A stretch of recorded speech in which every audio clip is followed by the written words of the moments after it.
The sun had burned away the color of the world. Sand and sky, bone and stone, all had faded into the same cruel, blinding white, as if the gods themselves wished to scour the memory of men from the red waste. The wind here did not cool. It came in hot, gusting breaths, full of dust and the dry rasp of old death, and it stung Daenerys Targaryen's eyes as she rode, squinting against the glare. Silver's flanks were lathered, her breath harsh, ribs visible beneath her dull coat. Around Daenerys, what remained of her Khalasar stretched in a thin, broken line. Gaunt riders slumped in their saddles, bare-chested men with sun-cracked lips and eyes that had forgotten laughter, women walking because their horses had died, children carried in arms that shook with exhaustion. Few spoke now. The red waste had stolen even their curses. On her shoulders, her dragons shifted restlessly. Drogon clung to her right, black wings mantled to shield himself from the light, red eyes half-lidded and watchful. To her left, Viserion, pale cream and gold, his scales catching what little color the desert had to offer, twitched his tail in irritation, hissing every time a gust of hot wind buffeted him. Regal rode her collar like a living torque, green and bronze and sullen, his forked tongue tasting the air. Their weight was small, yet she felt each claw, each rasp of scale against her skin, the faint heat that leaked from them, the promise of fire. She bore other weight as well. The little leather pouch at her hip knocked against her thigh with every step of Silver's stumbling gait. Inside were shards of dragon eggshell, all that remained of the 3 stones that had awoken in Drogo's funeral pyre. Daenerys could feel them sometimes, a warmth through leather and silk, like banked coals that never quite went cold. She touched the pouch with her fingers, as if to reassure herself it was still there. "My children," she murmured, though whether she spoke to the dragons on her shoulders, or to the memory of the eggs, or to the son she had never held, she could not have said. Ser Jorah Mormont rode a little ahead, his mail discarded days ago when even steel had become too heavy to bear in this furnace. Sweat slicked his thick neck and matted the gray in his beard. He shaded his eyes with one blunt hand, scanning the empty horizon. "Nothing," he rasped when she drew closer. His voice sounded flayed. "No rocks, no stunted trees, no sign of water. Another day like this and some of them will start to fall behind." Daenerys glanced back at her people. They did not need Ser Jorah's words. She could see the truth of them in every swaying saddle, every child whose cry had dried into silent gasps. "We will not fall behind," she said softly. "We will find water. In this." Ser Jorah's mouth twitched, almost a grim smile. "Khaleesi, we ride across a graveyard. Even the bones here are thirsty. Then the graveyard will yield to me," Daenerys said, with a conviction she did not feel. "I am Daenerys Stormborn of House Targaryen, fire and blood. I walked into Drogo's pyre and came forth unburnt. The desert will not defeat me." Drogon stirred at the sound of her voice, lifting his head, eyes gleaming. He gave a small, harsh screech, and Viserion answered, wings snapping open for a moment before folding again. Ser Jorah looked at the dragons the way other men might look at drawn swords. "Miracles do not fill waterskins," he said, but he did not press her further. Perhaps he knew that if he took hope from her, he would leave them with nothing at all. The day crawled by, marked only by the slow shifting of the sun and the number of times Daenerys had to call halts so that the weakest might rest for a few breaths in the meager shade of their own bodies. The dragons grew restless and hungry, snapping at one another and flaring tiny jets of flame at shadows in the sand. She shared what little dried meat remained with them, tearing shreds with her teeth and offering it from her fingers. By the time the sun began to sag toward the west, the light softening from white to molten gold, Silver's steps had grown uncertain. Daenerys felt each stumble in her own bones. The horizon was as empty as it had been that morning. No rocky outcrop, no twisted, skeletal tree, no glimmer of relief. "Enough," she said at last. "We make camp here." Her people did not cheer. They merely stopped, and in stopping seemed to age 10 years, collapsing to the ground, sliding from saddles, lowering bundles with trembling hands. Fires could not be spared. There was little to burn but dung and desperation, and even that seemed too precious to waste. Daenerys slid down from Silver and stroked the mare's neck, whispering in High Valyrian, promising her water, green grass, cool nights. Promises were all she had left to give. The dragons launched from her shoulders, wings beating the hot air. They circled overhead for a few heartbeats, then swept away to hunt whatever unfortunate desert creature they could find. Daenerys stood alone in the dying light, the leather pouch heavy at her side, the weight of eyes, her peoples, her dragons, the unborn futures, pressing on her more heavily than any sun. She touched the pouch again. They were stone once, she whispered, to the sand, to the sky. Stone that woke. If stone can hatch, then the desert can bleed. You will not take them from me. I will not let you. But the red waste only breathed its dry, hot breath across her face and said nothing. Night brought no true cool, but it did bring darkness, and with darkness came a thin illusion of mercy. The sky above the red waste filled with stars, sharp and innumerable, scattered across the black as if some careless god had spilled them. The sand radiated the day's heat, turning the camp into a low, smoldering kiln. They did not dare light more than a handful of small fires. The kindling was dung and slivers of wood hoarded from fallen saddles, broken spears, the ruins of better days. Around each wavering flame, tight knots of people huddled, sharing breath and the last scraps of food. Daenerys sat at the edge of one such circle. She could feel their eyes on her even when they pretended not to look. Her blood riders, thin and fierce, Eerie and Jiki, their dark hair matted with dust. The widow of the man she had burned, clutching her son against her bony chest. They watched their Khaleesi, waiting to see if she would produce some new miracle from the barren air. She had none. The dragons had returned with bellies half full, Drogon stained with soot and blood, Viserion's teeth still worrying a limb of some desert rat, Regal with bits of shell between his claws where he had torn apart a turtle that had strayed too far from whatever hidden pool had birthed it. They had eaten greedily, snapping and hissing, and then curled near the coals of her fire, eyes half-lidded, smoke curling from their nostrils. Daenerys drew the little leather pouch into her lap and loosened its thong. The shards within gleamed faintly even in the dimness, catching and refracting the firelight. She spilled them carefully onto the cloth spread across her knees, arranging them by color without thinking. Black fragments laced with veins of scarlet, pale cream veined with gold, green dark as old bronze. Once they had encased unhatched life. She remembered the eggs, stone, they had said, dead stone, fit only for ornament. She had believed it herself until until fire and blood had proved the world wrong. Now the shells were only remnants, yet the leather that held them was always warm. Her fingers moved among the shards, tracing edges. Some were knife-sharp. One nicked the pad of her thumb, a small sting. She hissed softly and drew back, but not quickly enough. A bead of blood swelled, bright as garnet, and fell. It struck a shard of black and scarlet. For a heartbeat, nothing happened. Then the fragment drank it. Daenerys froze. The blood did not smear, did not slide across the smooth curve. It sank, disappearing as if the shell had been thirsty. A trick of the light, she thought, but the hair on her arms rose, and somewhere deep within her, the same place that had not burned in Drogo's pyre stirred and shivered. She swallowed, suddenly aware of how quiet the night had grown.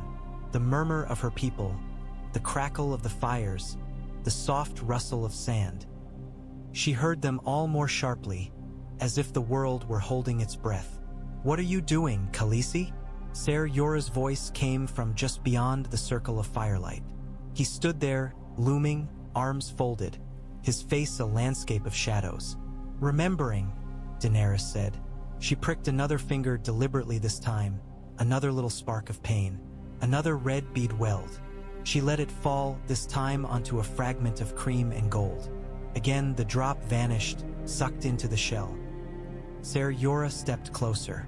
"Khaleesi, they were dead," she said quietly. "Stone. So everyone told me.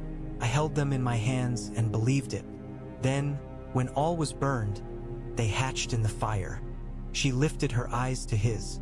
Why should the miracle end just because the shells lie broken? His gaze flicked from her face to the shards and back again.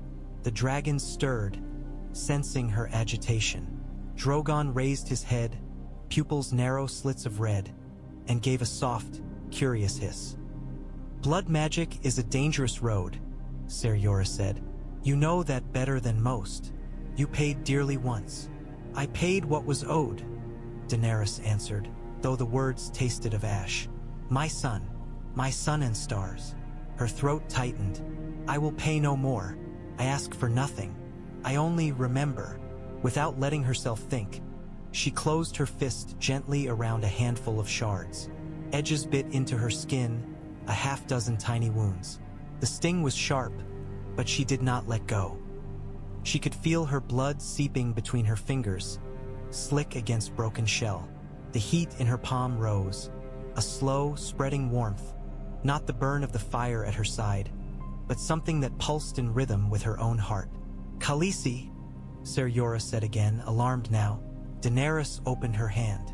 The shards lay there, wet and glistening darkly in the firelight. Her blood pooled in the creases of shell and skin, running along the veins of scarlet, gold, bronze. For an instant, every fragment seemed to glow from within, as if someone had lit a candle behind thin stone. Then the moment passed. The light dimmed. The shards lay still, inert and harmless, no more than broken things. The pain came after, as it always did. Her palm throbbed. The blood, having been so eager a moment before, now felt thick and sticky. Enough, Ser Jorah said roughly. He reached for a strip of cloth and wrapped her hand in it without waiting for permission, his fingers gentler than his voice. You will make yourself sick. They need your strength. Your folly will not bring back what you have lost. Daenerys closed her fingers around the bandage, feeling the rough weave and the faint, lingering heat in her palm. Perhaps you are right, she said. Her voice was distant to her own ears. Perhaps it was only my fancy. Yet when she gathered the shards and returned them to their pouch, her hand trembled, not with weakness, but with something very like anticipation. The dragons watched her with bright, unblinking eyes. Drogon hissed again, softly, and a curl of smoke rose from his nostrils, like a question hanging in the dark. Sleep took her in fits and starts, like a bad lover. She lay on her side, curled around the pouch at her hip, the bandage on her hand rough against her cheek. The sand beneath her thin blanket radiated heat. Her hair clung damp to the back of her neck. Every time her eyes closed, she heard the rasp of breathing all around her, the restless shifting of half-starved horses, the faint clink of metal and bone. When dreams came, they came in fire. She stood once more beside Drogo's pyre, the air thick with the stink of smoke and burning hair, the sky above a vault of black, the stars drowned by rising sparks. The flames towered, a living wall, snarling and snapping. Within them, shapes moved, Drogon black and red, Viserion pale as milk, regal green as shadowed bronze. They wheeled and dove, their cries piercing. But there was a fourth shape now. Smaller, at first no more than a suggestion, a flicker of movement between the others. Its wings were like veils of ash, its body limned not in crimson or gold, but in a strange, pale light that seemed to come from within, as if it were made of moonfire and smoke. It darted quicker than its brothers, weaving through them, its cry high and thin. Daenerys reached toward it, her hand passing through the flames without pain. Her skin glowed as if her blood were molten glass. The little dragon hovered just out of reach, its eyes two coals of molten copper, watching her. Come to me, she said in the dream. Her voice was her own and not her own, echoing, layered with other tongues, Valyrian, Dothraki, words she did not know. Come, little one, you are mine as they are mine. I am your mother. The dragon tilted its head, and the world shifted. The pyre's flames stretched and thinned, becoming sheets of heat shimmering over dunes. Drogo's bier crumbled into a scatter of blackened wood and bone. The night became the red waste by day, the sky white, the sand endless, but the fire did not go out. It seeped into the desert, glowing beneath the surface like coals buried in ash. She saw it then, a pulse beneath the sand, a heartbeat in the bones of the earth. The little dragon of ash and pale light dove toward it, and the dunes opened like a wound, spilling brightness. Water, she thought, but when she looked closer, it was not water. It was something older, deeper, a vein of molten stone, a throat of the world. She woke with a start, the taste of smoke in her mouth. For a moment, she did not know where she was. The stars overhead spun, the Milky Way stretching like a pale river across the sky. Her heart hammered against her ribs, her hand clenched tight around the pouch at her hip. It was hot, not the ambient heat of the desert, not the warmth of her own body. The pouch burned against her palm, a focused, insistent heat that made her hiss and jerk her hand away. The leather was too hot to hold for more than a heartbeat. Carefully, biting her lip, she loosened the thong with the tips of her fingers and spilled the contents into the hollow of her blanket. The shards glowed, not with the dancing reflections of firelight, but with a dull inner radiance, as if embers smoldered within each sliver of shell. The light pulsed faintly, in time with her racing heart, with something buried beneath the sand, with the memory of the dream. Steam rose when a shard touched the damp cloth of the bandage on her palm. "Khaleesi!" Irie's sleepy voice came from the darkness beside her. Daenerys swallowed back the urge to call out, to wake them all. This miracle, if miracle it was not ready for other eyes. "Go back to sleep," she whispered. "It is nothing, nothing," when her heart was pounding and the shards on her blanket looked like pieces of a broken sun. Nothing, when the air above them shimmered with heat. She cupped her hands around them, the way she had cupped the eggs in Drogo's tent, feeling the burn sear the tender flesh of her palms. Pain lanced up her arms. Her breath came short. "Wake," she breathed, though she did not know whether she spoke to the shards, to the desert, or to something older that listened in the cracks between stars. "Wake if you will, wake if you can, but I will not trade blood for it again. If you come freely." The sand was very quiet. Somewhere, one of the dragons gave a restless chirr, as if in answer. Drogon, she thought. No Viserion, or Regal. It hardly mattered. They were part of her, and she of them. The heat built, a steady, relentless pressure in her hands. Sweat ran down her temples. Her breath came short. Then, all at once, the burning collapsed inward, as if drawn to a single point. The light of the shards flared white, blinding, and then burst, a silent explosion that left only darkness behind. Daenerys gasped, eyes stinging. Her fingers spasmed open. The blanket beneath her hands smoked. She blinked tears from her lashes, heart hammering, half expecting to see only ash where the shards had been, her own foolishness rewarded with loss. Instead, she saw shell, not fragments scattered and jagged, but curved pieces, edges finding edges as if some invisible hand had guided them. The shards had fused, knitting together along glowing seams. The leather of the pouch lay charred and useless beside them, blackened to crisp curls. Daenerys stared. The thing on her blanket was an egg. It was smaller than the eggs Illyrio had given her, no larger than a man's fist, but perfect in its shape, a smooth, ovoid promise. Its surface was a mosaic of scales wrought in stone, ash gray and bone white, streaked with thin veins of dull gold. Where the seams of the shattered shards had joined, faint lines of brighter light still glowed, like hair-fine cracks in cooled lava. The heat it gave off was not as fierce as the shards had been moments before, but it was steady, alive, like the warmth of a child pressed close. Daenerys reached out. Her fingers trembled as they brushed the shell. It was hot, but bearable. A living heat that sank into her skin rather than scorched it. She traced the pattern of scales, feeling the subtle irregularities, the way some ridges were rougher, others smooth as glass. Where her bandaged palm touched it, the egg pulsed in answer. "Khaleesi," Irie murmured again, more awake now, pushing herself up on one elbow. Is something? The dragons moved. Drogon's head shot up, nostrils flaring. He hissed, a sharp, possessive sound, and crawled toward the egg, wings half extended. Viserion followed, his pale eyes wide and unblinking, tongue flickering as he tasted the air. Rhaegal crept nearest of all, his green and bronze scales rattling softly. They gathered around the egg like wolves around a fallen deer, but there was no hunger in their movements. They did not snap or claw. Instead, they pressed close, touching the shell with their snouts, their wings, their bodies.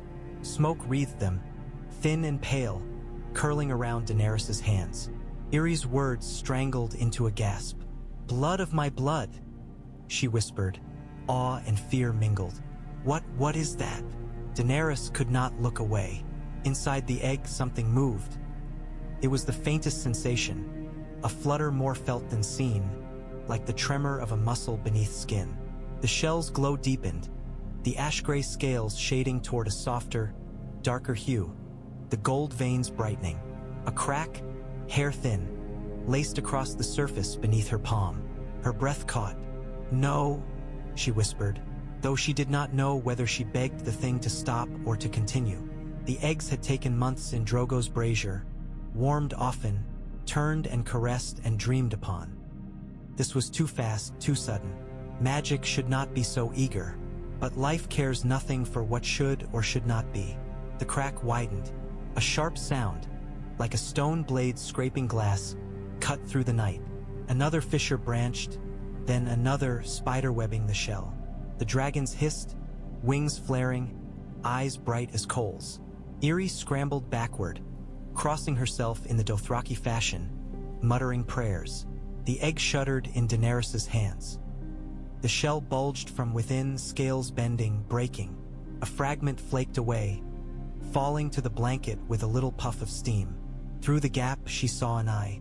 It was not the red of Drogon's, nor the pale gold of Viserion's, nor the shadowed bronze of Rhaegal's. This eye was molten copper, banded by a thin ring of darker bronze, its pupil a slit of deepest black. It fixed on her with startling clarity, as if the creature behind it had been waiting not just hours or days, but years for this moment. "Come," Daenerys whispered, her throat tight. "Come to me, little one." The shell exploded, not outward, not in shards that flew and cut. It crumbled, collapsing inward like a husk too long dried in the sun, turning to dust around the writhing form within.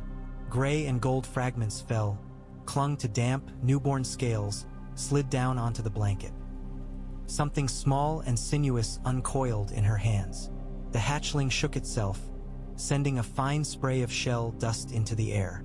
Its body was no longer than her forearm, its wings still crumpled, pressed close to its sides. Its scales were the color of cooled ash, a soft, matte gray that darkened along its spine to near black. Thin veins of gold traced its flanks and limbs, catching the faint starlight, giving it the look of a thing carved from stone inlaid with metal. It opened its mouth and screamed. The sound was high and thin, yet it seemed to pierce the night, to slice through the low mutters and groans of the camp, the quiet sobs of thirsty children, the restless shuffling of horses. The air itself vibrated. Drogon reared back, wings mantling, and answered with a rasping shriek of his own. Viserion and Rhaegal joined in, three cries twining with the newborns, weaving a chorus that made the stars themselves seem to tremble. All around, people stirred, cried out, cursed, prayed. Shapes rose from the sand, dark against darker, turning toward her. The hatchling's chest heaved. It turned its head slowly, taking in its brothers, the fire's glow, the endless night. Then it looked up, meeting Daenerys' gaze again, and leaned forward, pressing the ridged curve of its skull against her bandaged palm. Heat surged from it, different from Drogon's wild furnace or Viserion's clean, sharp flame. This warmth was focused, intense, like a narrow beam of sunlight concentrated through glass. It sank into her skin, into bone, into the blood that had fed its egg. Daenerys laughed, a short, breathless sound that tasted of tears. "Another," she said. "You are another." She thought of names, of Drogo and Rhaego, of the dragons of old whose stories Viserys had whispered to her in the dark. She thought of ash and thirst and fire that refused to die. Zaldrissa, she breathed, reaching back into the old tongue. Little dragon, the hatchling Zaldrissa, made a soft, trilling chirp, as if pleased. Ser Jorah pushed through the ring of onlookers, his sword half-drawn, eyes wide. He stopped at the sight of the 4 dragons, the newborn nestled in Daenerys' hands, the others arrayed around it like a court. In all the tales, he said hoarsely, there were only ever 3. Daenerys lifted her chin. The night breeze slid across her sweat-slick skin, suddenly cool. Then the tale. "Es are wrong," she said. "I am Daenerys Stormborn of House Targaryen. I am the mother of dragons, and I have 4. Word of the new dragon spread through the camp like fire through dry grass. By the time the last fragments of shell had cooled, there were dozens of eyes upon her.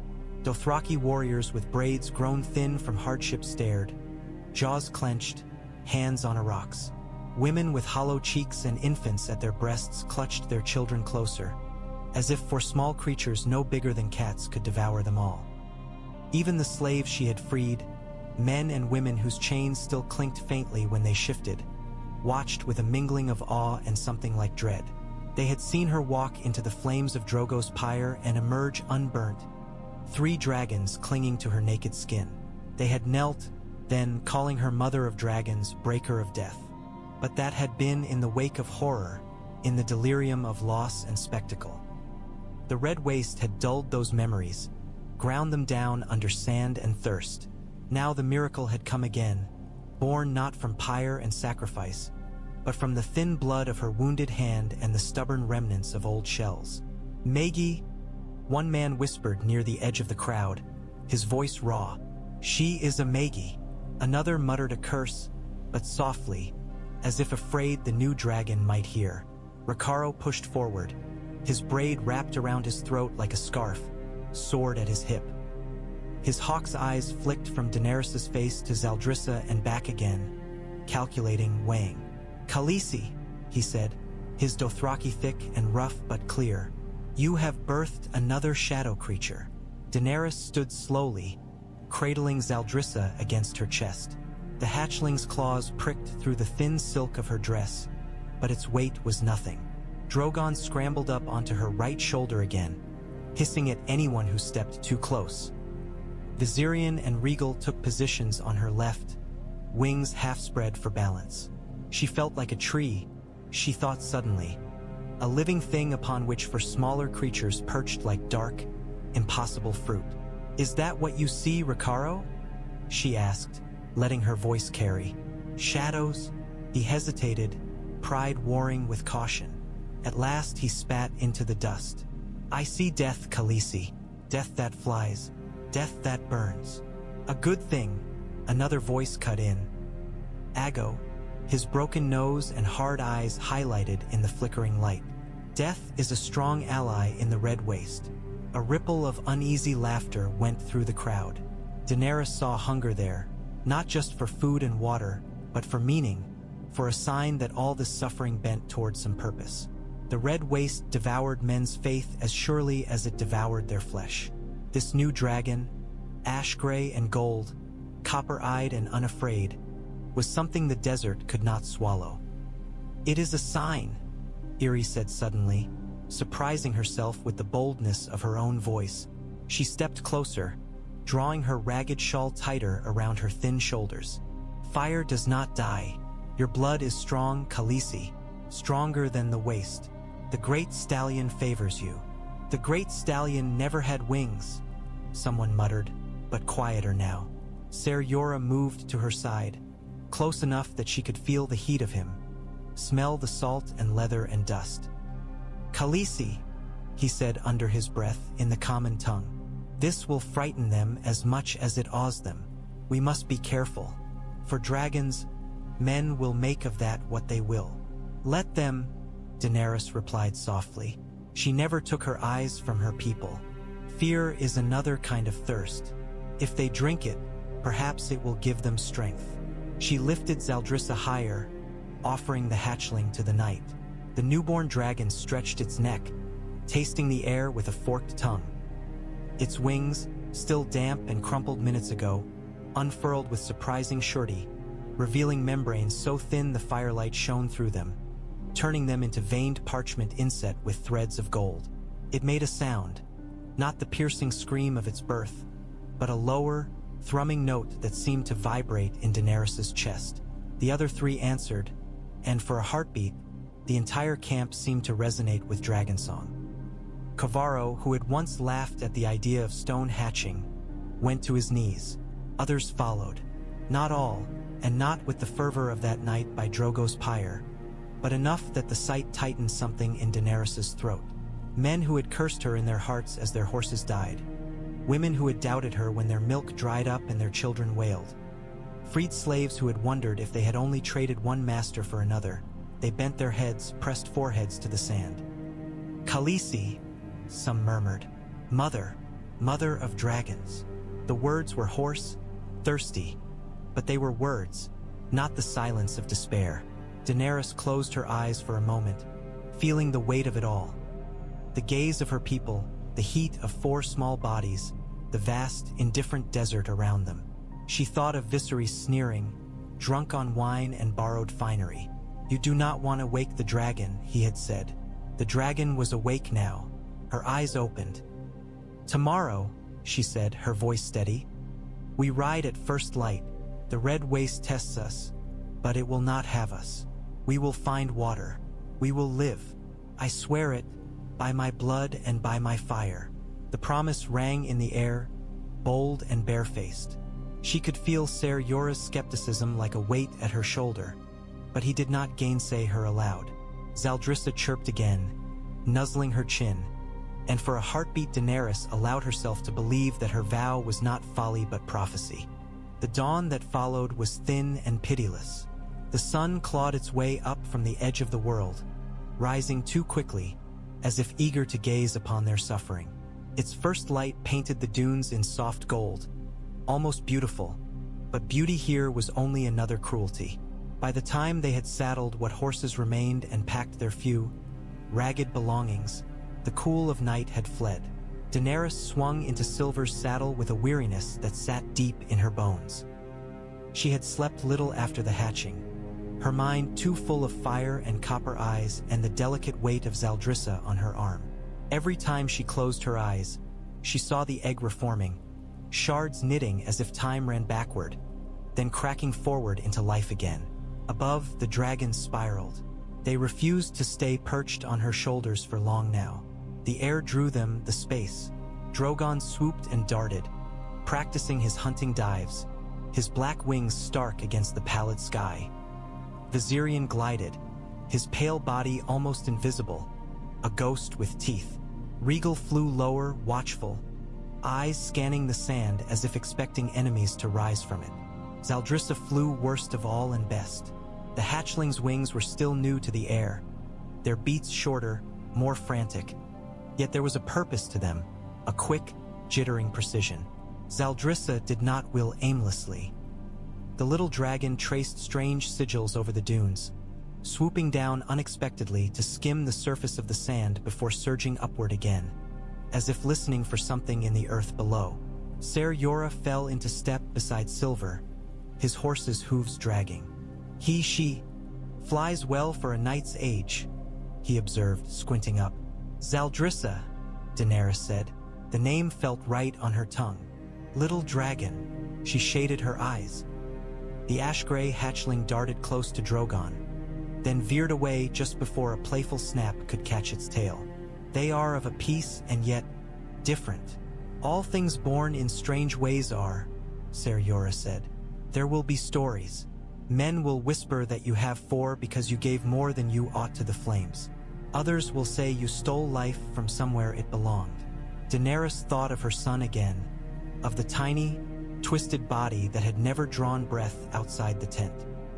"Let them talk," she said. The words came out more brittle than she liked. They rode.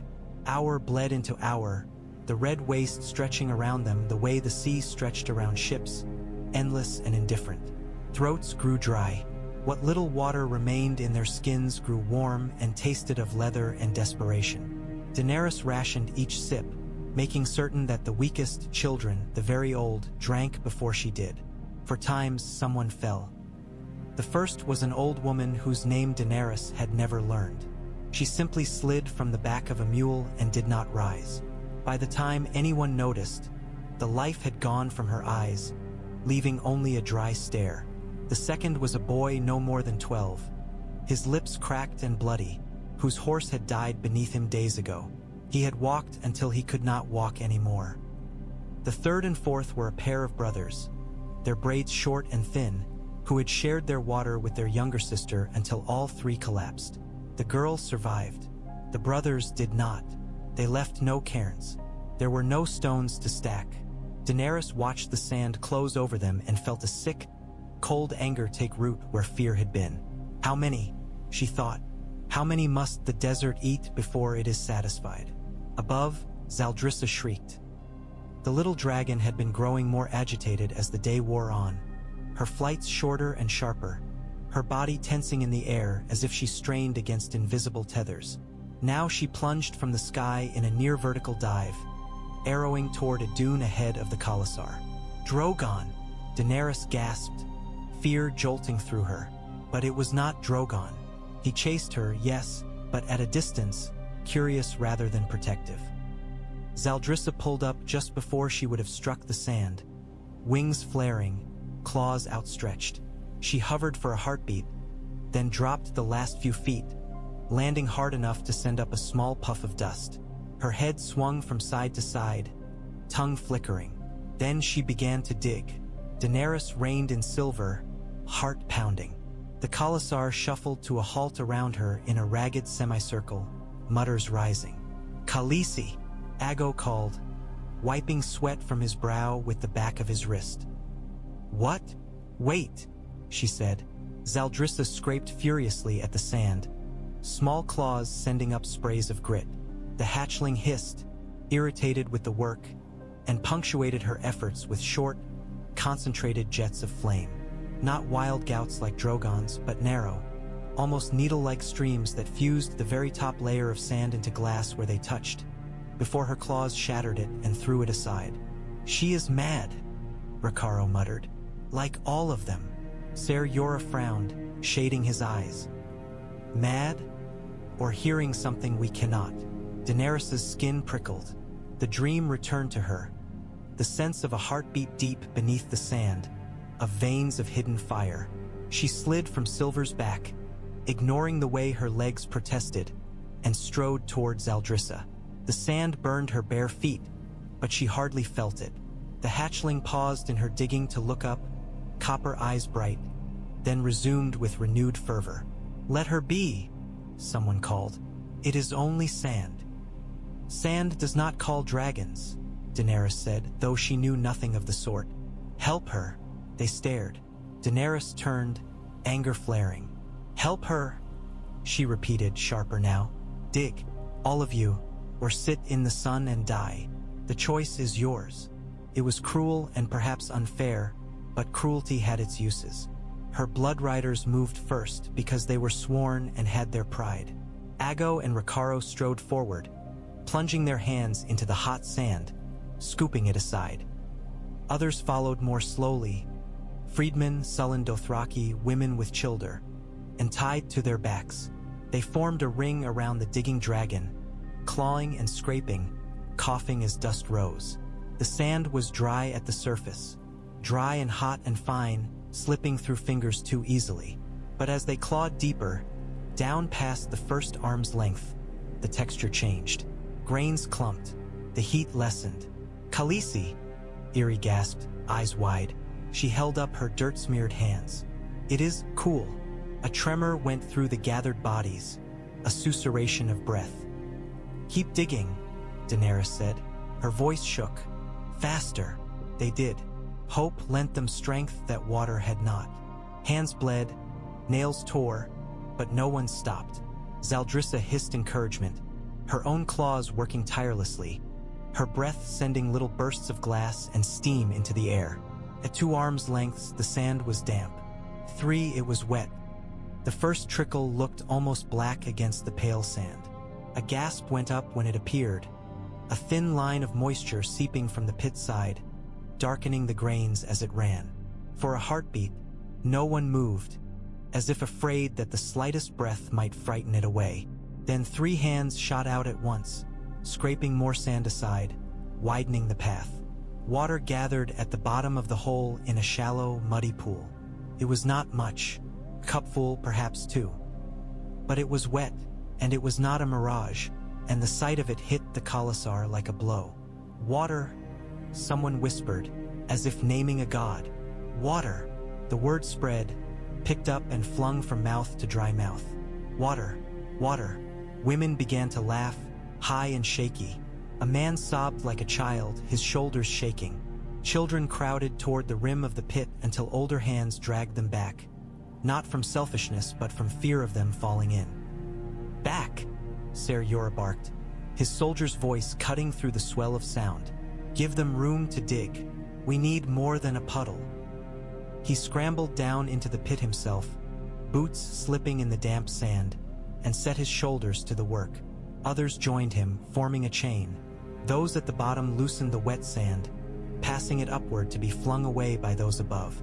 The pool grew, slow and stubborn, water seeping in faster as the pressure of the earth above lessened. Daenerys watched, heart pounding. Zaldrissa perched at the edge of the pit, tail lashing, copper eyes bright. The little dragon tipped her head, tongue flicking, then let out a short, sharp burst of white-hot flame that struck a knot of particularly hard-packed sand, cracking it like stone. The work below became easier. Men cursed and laughed in the same breath. It was the dragon, Irri said, awe-thick. She clutched Daenerys's arm. She smelled it under the sand. She led us. Yes, Daenerys said, but the word was hardly more than breath. It was not just the dragon, she thought. It was the dream, and the egg, and the blood on the shards, and the stubbornness that had driven her to cling to broken shell when any sane woman would have discarded it. It was all of those things and none of them. It was a miracle that had crawled out of her own palm. The pool deepened. Soon there was enough water to cup into hands, to bring to cracked lips. Ser Jorah did not try to impose order at first. He was not so foolish.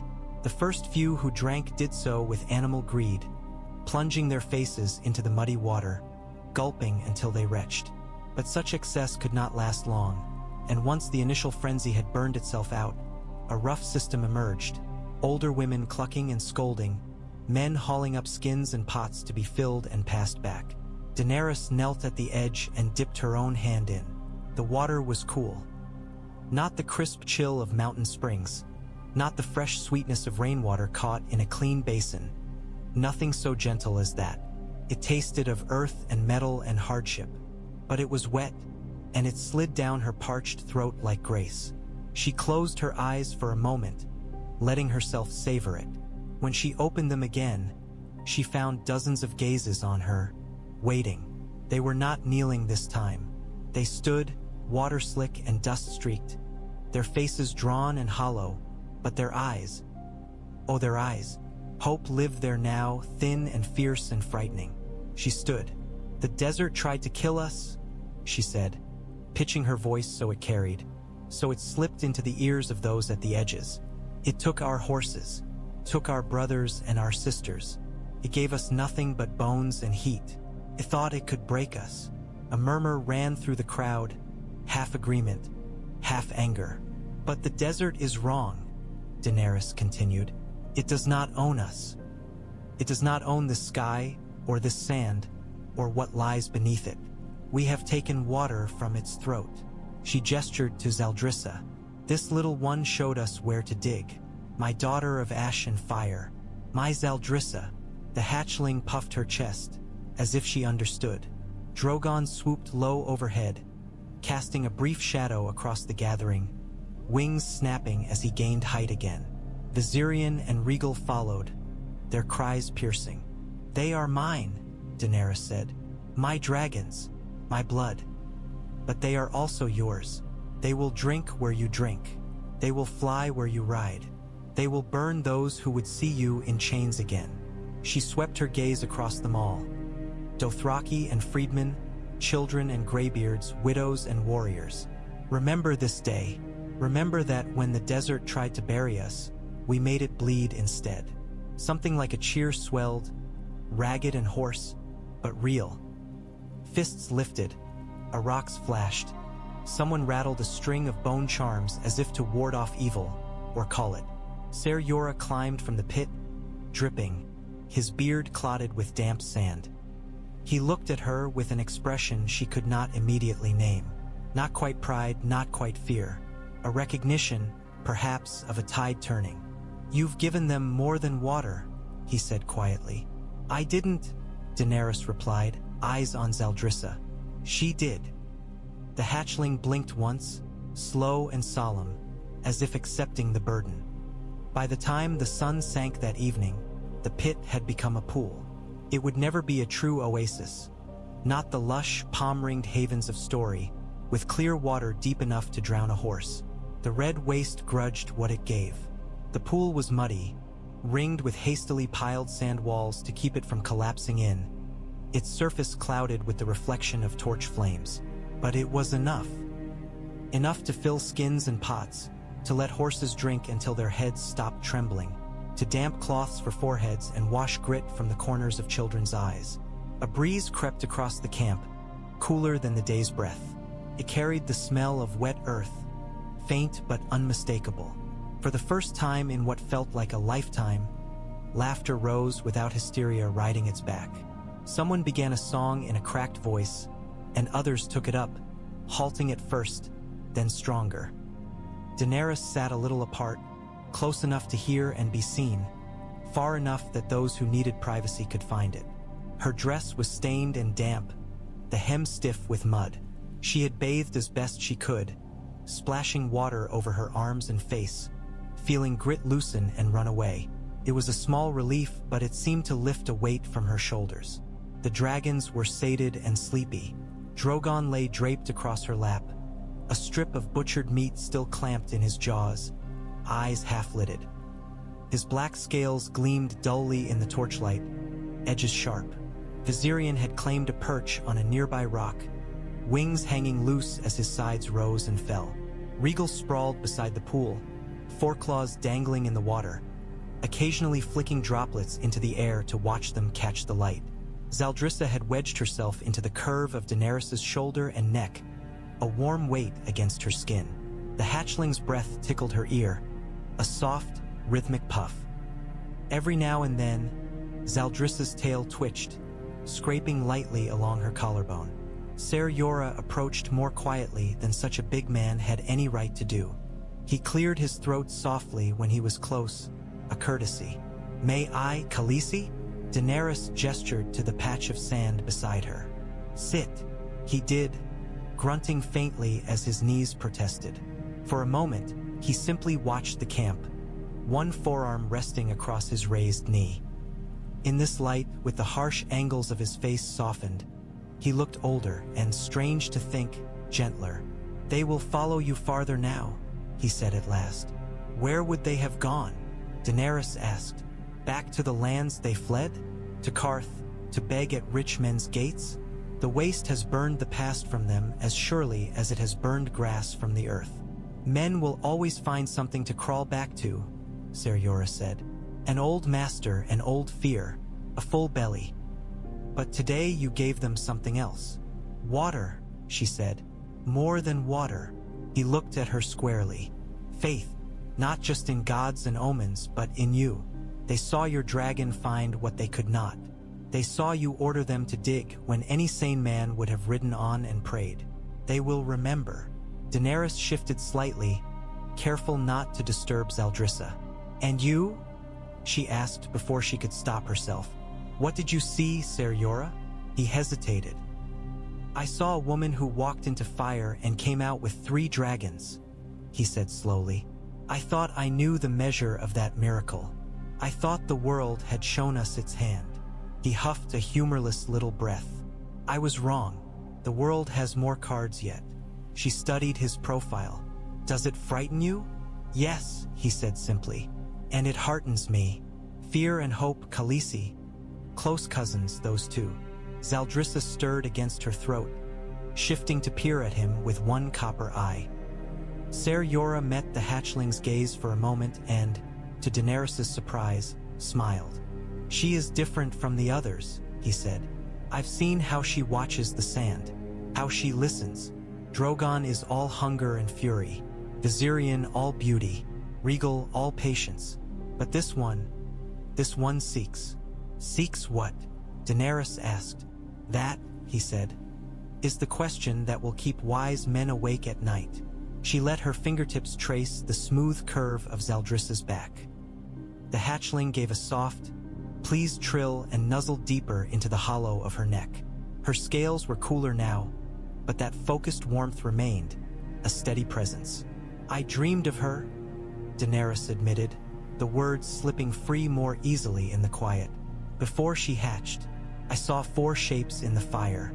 I felt something beating beneath the sand. Dreams, Ser Jorah said, and there was no mockery in it, only weariness.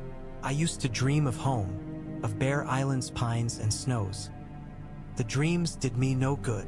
These are not those kinds of dreams, Daenerys said. The fire speaks to me. He shifted, the sand crunching under his weight. Fire is a dangerous tongue, Khaleesi. It will tell you truths, yes, but also lies dressed in bright colors. And if I stop listening? She asked quietly. What then? The red waste does not care whether I heed my dreams. It will kill us either way. He had no answer for that. They sat in silence for a time, listening to the camp's murmur, the soft lapping of water against mud, the occasional snort of a horse. Above them, the stars wheeled slowly, indifferent. At length, Ser Jorah rose, dusting sand from his hands. Rest, he said. Tomorrow we must decide where to ride next. The pool will not sustain us forever.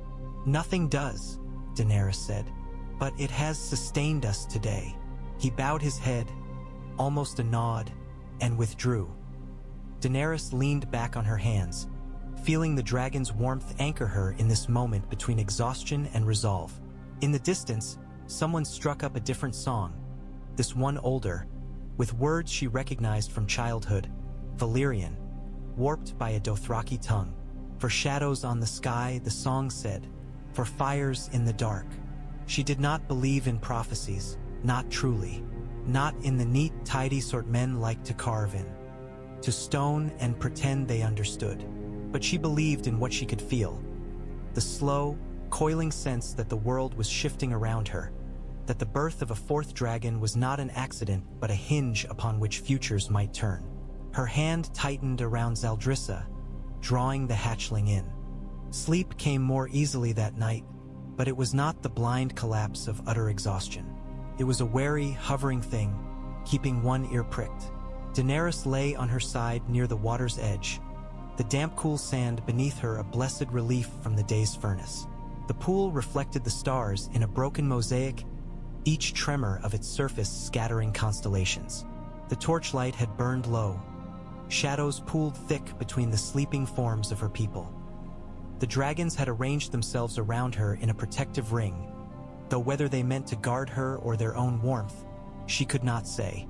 Drogon lay at her back, his body a firm, hot line from shoulder to hip, his tail coiled around her calves. Viserion nestled before her, pale wings tucked close, one claw resting lightly on her forearm. Regal had claimed a spot near her feet, his tail occasionally flicking against her soles. Zaldrissa was where she had been for much of the night, curled beneath Daenerys' chin, her small heart thudding a rapid rhythm against the hollow of her throat. The combined heat of 4 dragon bodies was considerable, but for once she did not mind it. The desert's breath had cooled, and a thin edge of chill crept in. She felt like a log banked in coals, warm at the core. She thought of Viserys, as she often did in such in-between hours, when the noise of day had fallen away and the past crept in. He would have raged at the sight of her now. Little sister who had become Khaleesi, mother of dragons, creator of miracles. He would have called it theft, betrayal, dragon stealing. Or perhaps he would have knelt. She would never know.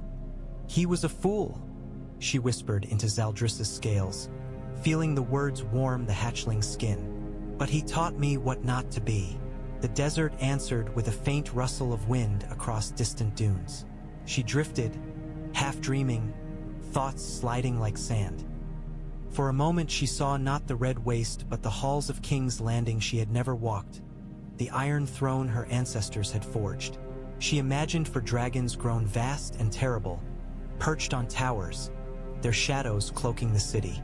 She imagined ships burning in Blackwater Bay, Lannister lions reduced to ash. Then the vision shifted, and the dragons did not fly over red-roofed Westerosi cities at all, but over an endless white plain, ice and snow stretching to the horizon. Zaldrissa flew ahead, her ash-gray body stark against the pale, her fire not orange but a strange, pale gold that melted ice as if it were wax. She woke with that image seared into her mind, heart pounding, the taste of cold on her tongue. The pool glimmered beside her. The stars had shifted. It was nearer dawn now, though the sky still held more night than day. The camp was a field of sleeping shapes, save for a handful of watchful figures and the low silhouettes of horses. Her dragons slept on, oblivious. Daenerys exhaled slowly, forcing her body to unclench. It was only a dream, only an image conjured by a tired mind. The red waste had parched her thoughts as well as her throat. It was no wonder they went wandering. Beyond the camp's edge, the dunes rolled gently, their curves softened by the low light. Somewhere out there lay Qarth, if the stories Ser Jorah had told her were true. A city of splendor and deceit, of tall walls and painted men, of promises. Beyond Qarth lay other cities, Astapor, Yunkai, Meereen. Beyond them, the narrow sea, and beyond that, the land she had been born to but never seen. All of that still felt impossibly distant, like another life. But the water at her side was real. The dragon's warmth was real.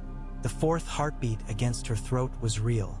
"We will cross this," she murmured to herself, to her children, to the indifferent stars. "We will cross everything between us and what is mine." Zaldrissa shifted, a tiny movement, as if the hatchling acknowledged the vow in her sleep. Daenerys closed her eyes again, and this time when sleep came, it did so without fire or ice, without visions of thrones or wastelands.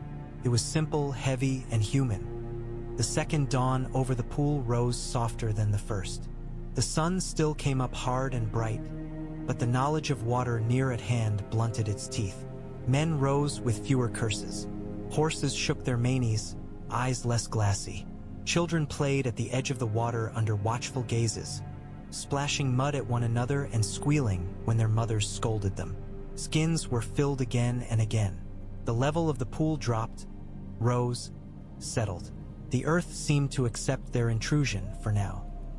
Daenerys oversaw it all, moving from knot to knot, making certain that no one hoarded and no one was cheated.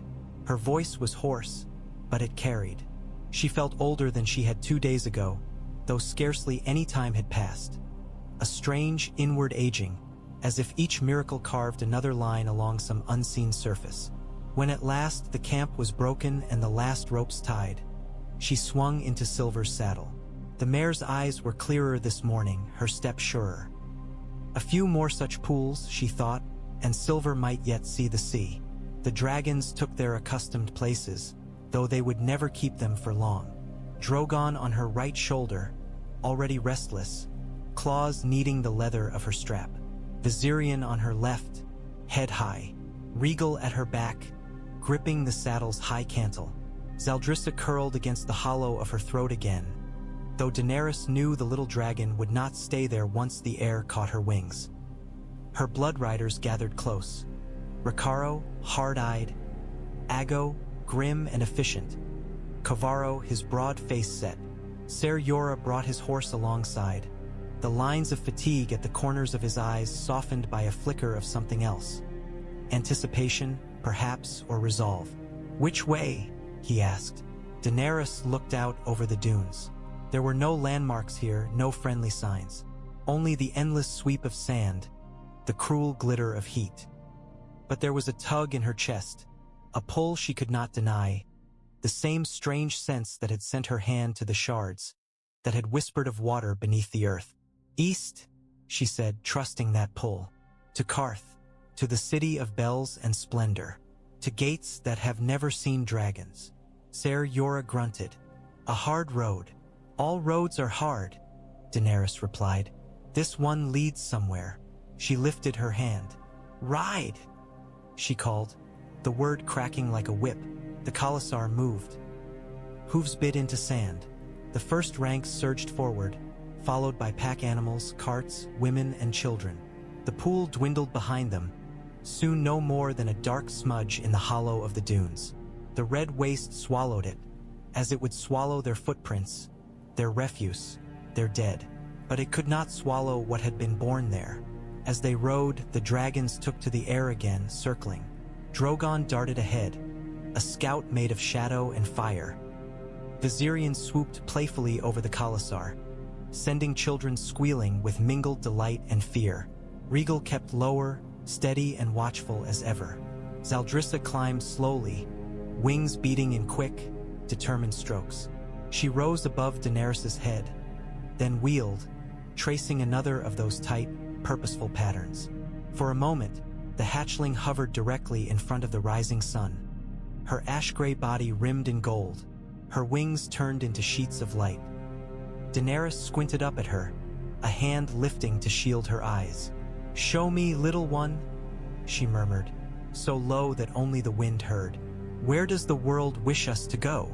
Beyond the dunes, somewhere out of sight, walls waited, gates of carved stone, men in powdered wigs and perfumed robes, warlocks in shadowed halls, chains and thrones and choices. The red waste lay between here and there. So did hunger, thirst, and whatever other tests the world had yet to devise for Daenerys Stormborn. But she had 4 dragons now. As silver carried her forward, hooves thudding softly, the weight of that truth settled on her shoulders like another living thing. It might crush her, or it might lift her, as wings lifted those small bodies into the sky. "Fire and blood," she whispered, to the desert, to her people, to the dragons wheeling above. "Remember me." The red waste said nothing, but Zaldrissa shrieked, a fierce, bright sound, and dove ahead, leading the way. The red waste did not become kinder because it had yielded once. Tried new ways. Some days the wind slept and the heat doubled, pressing down like a great invisible hand. Men and women wrapped rags around their heads and stumbled with heads bowed, their shadows thin and sharp at their feet. Other days the wind woke wild, driving dust into eyes and ears and mouths, turning each breath into a rasp. The sky remained a hard, pitiless blue-white, clouds a thing for gentler lands. Yet the road was not as hopeless as before. Twice more, Zaldrissa found water. The first time, 3 days after the pool, the hatchling broke from the lazy pattern of her siblings' flight and streaked eastward on stiff, determined wings. She shrieked once, a high, piercing cry that made Daenerys' skin prickle, then dove toward a cluster of low, broken rocks half swallowed by sand. "Follow," Daenerys called, spurring silver.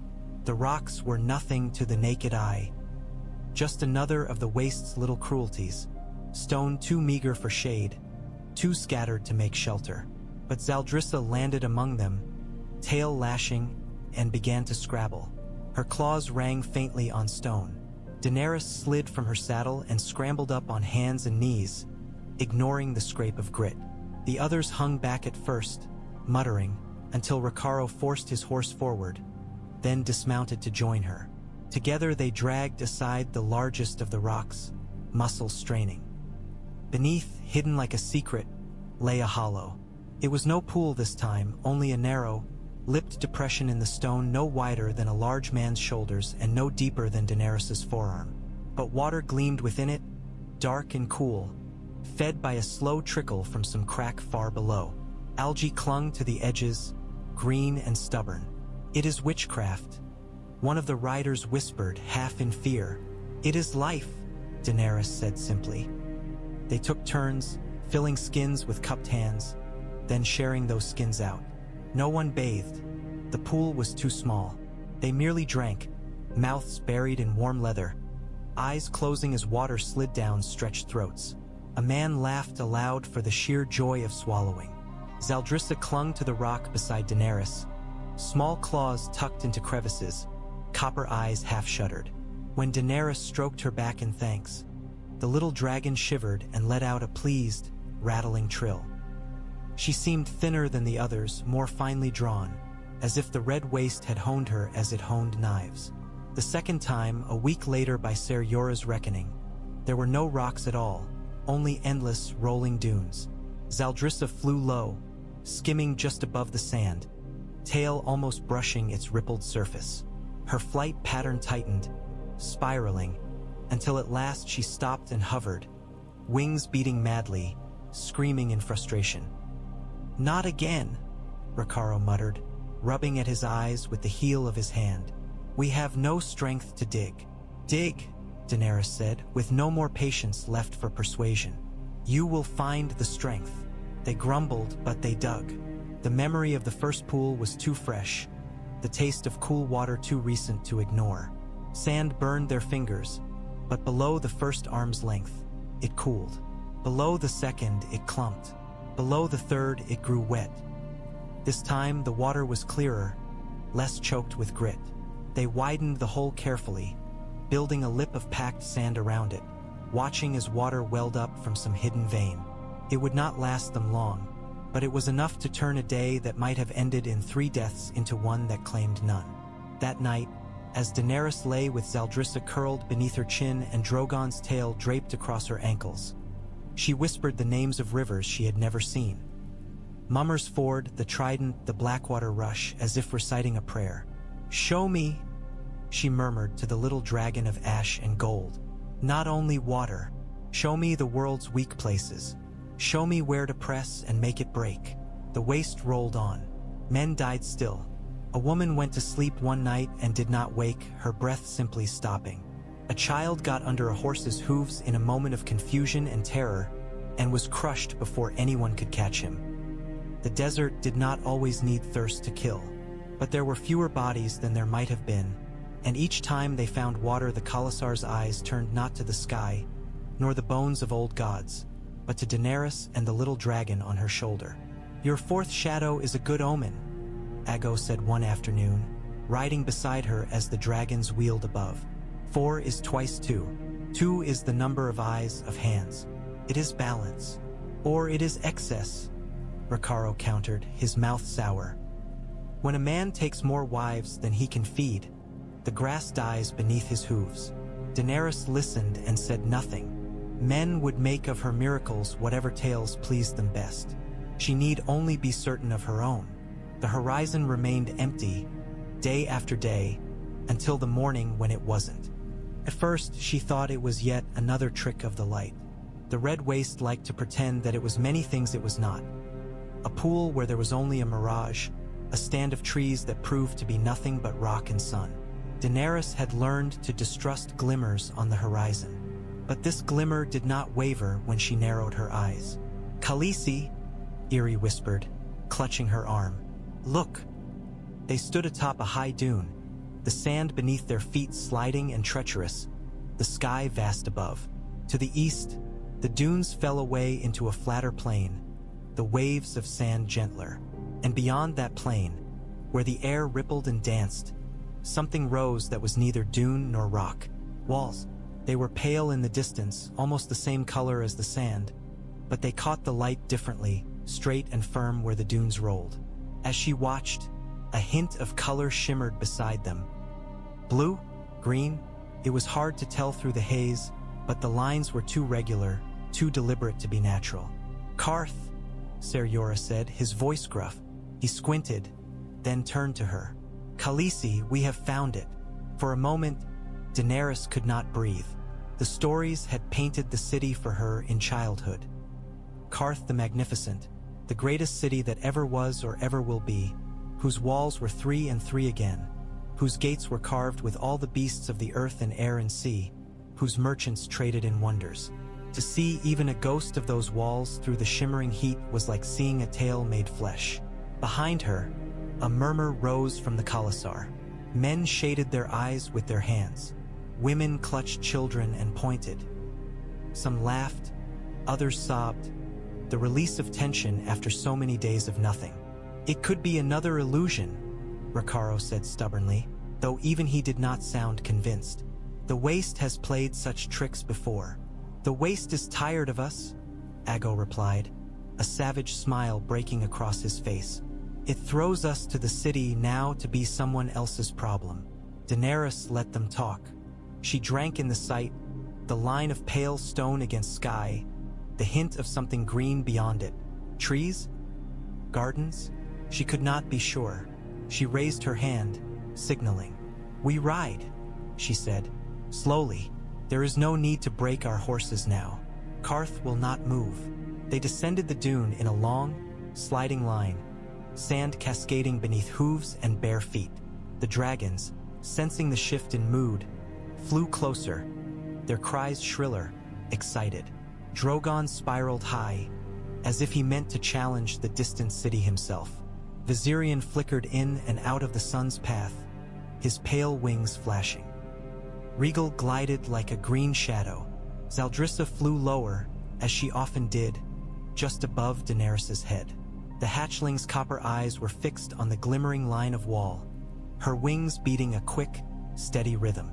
As they drew nearer, Zaldrissa shrieked once, sharply, and banked, circling as if to mark the city as prey. Daenerys felt something twist in her chest at the sound. "Not yet, little one," she thought, though she did not speak aloud. "There will be time enough for hunting." The approach took hours. The city crept closer with aching slowness, each step seeming to bring them only a hand's width nearer. As they advanced, details emerged from the haze. The wall's true color, a pale, creamy stone veined with faint tints of blue and green. The line of palms and flowering trees beyond. The gleam of tiled roofs and domes, some bright as jewels. The shadow of taller towers farther in, rising like spears. By the time they reached the shadow of the outermost wall, the sun had begun its descent, turning the stone gold. It dwarfed them. The wall's height was staggering, its face smooth and sheer, broken only by narrow slit windows high above. Carvings ran along its base. Strange beasts with too many limbs, flowers larger than a man's head, curling lines that might have been waves. The gate before which they drew up was a marvel in itself.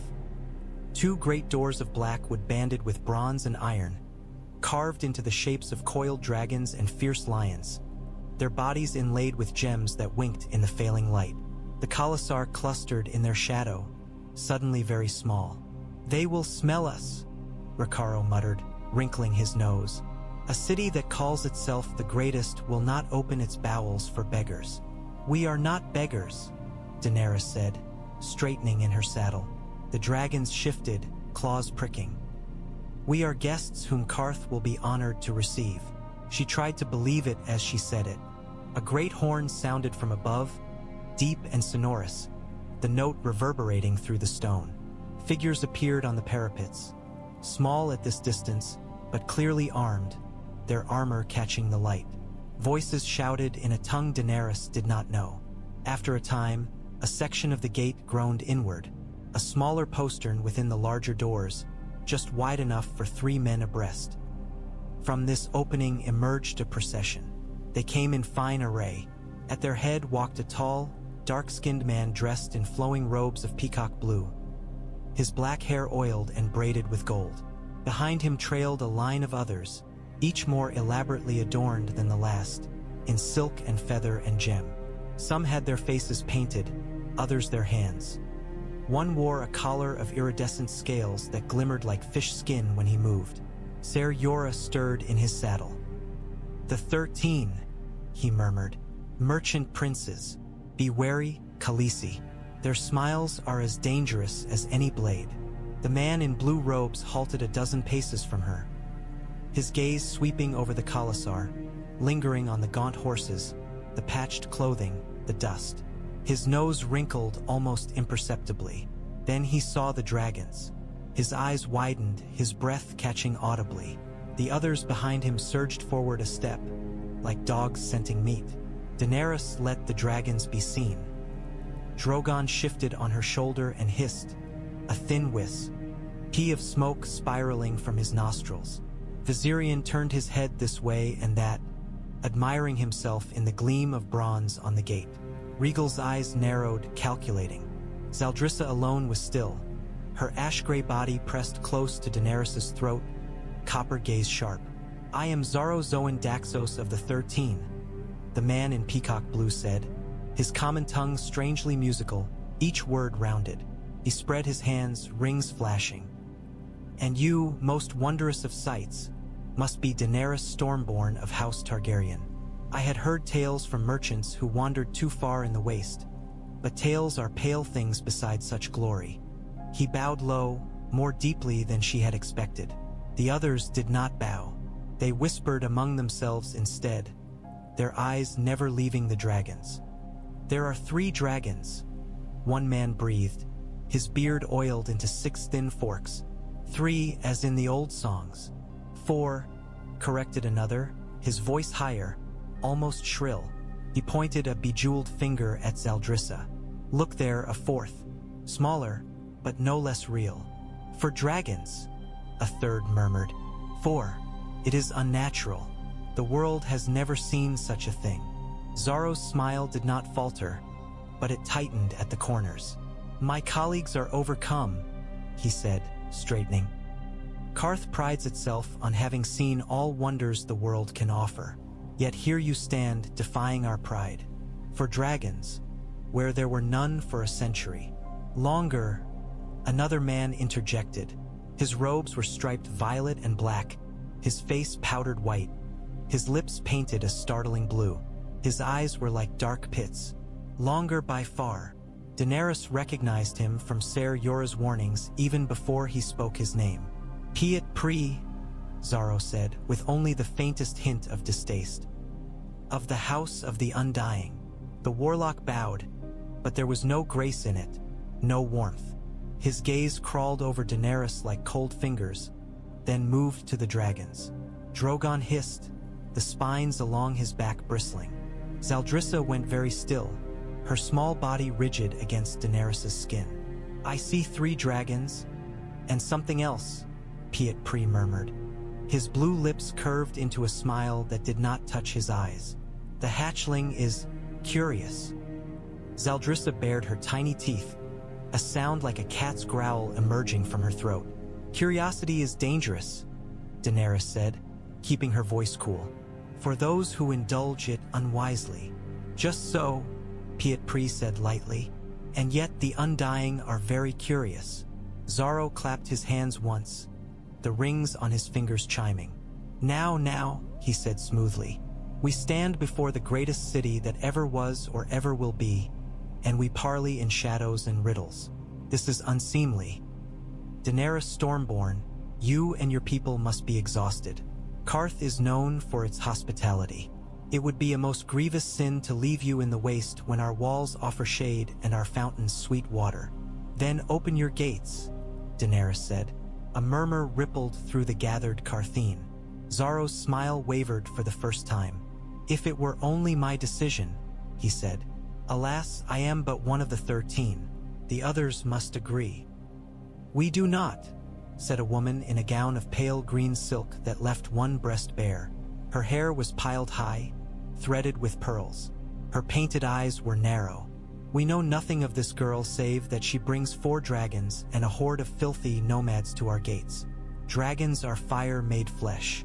Fire burns. Why should Qarth open itself to such danger?" Others nodded, voicing agreement. Words flowed in their own tongue, but Daenerys did not need to understand every syllable to grasp the gist. Fear, greed, caution. They spoke of balance, of omens, of how Qarth had prospered for 1,000 years without inviting dragons within its walls. Piet Pri listened without speaking, his blue lips pursed. At length, when the noise began to crest, he raised one slender hand. "If we deny them," he said softly, yet his voice carried with unnatural clarity, "they will die in the waste. Their bones will bleach beneath our sight. The dragons' bodies will rot, their power wasted, their magic lost. That would be unfortunate. For whom? Someone scoffed. For us all, Pietri said. Magic is thinning in this world. We have all felt it. These dragons are nourishment, wine to a thirsty man. Would you pour it into the sand? The thought of anyone speaking of her children as wine or meat made Daenerys' hands curl into fists.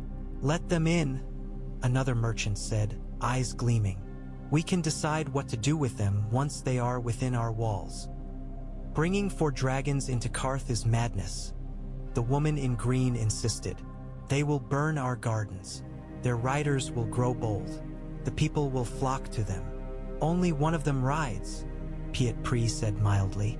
For now. A chill ran up Daenerys' spine at the way his gaze flicked to Zaldrissa and then away, as if he saw something more there than skin and scale. Xaro stepped forward again, hands spread in appeal. My friends, he said, allow them entry under my protection. I will swear the 3rd oath, if need be. I will pledge my house and wealth upon their good behavior. If Daenerys Stormborn harms Qarth, you may cut my throat and take my ships. That gave them pause. The 13 conferred among themselves in low voices, their silks whispering, jewels clicking softly. Above, armed guards watched with inscrutable faces from the wall. Daenerys sat very still in her saddle, the sun beating on her bare head, the sweat trickling down between her shoulder blades. She felt the eyes of her Khalasar burning into her back. They had come so far, lost so much. To be turned away now. We will not beg, Ser Jorah muttered at her side, as if reading her thoughts. No, she said, we will not. Pietri tilted his head, his gaze flitting between Xaro and Daenerys, between dragons and city. At last he smiled again. Very well, he said. Let it be as Xaro Xhoan Daxos proposes. Open the gates. Qarth will receive the mother of dragons, with all due caution. On one condition, the woman in green said quickly. The dragons must be shown to the 13. All 4. We must be satisfied that they are contained. Daenerys met her gaze, then let hers slide deliberately to Pietri's painted face, to Xaro's smile, to the restless glitter of a dozen greedy eyes. Your walls are high, she said. Your gates strong.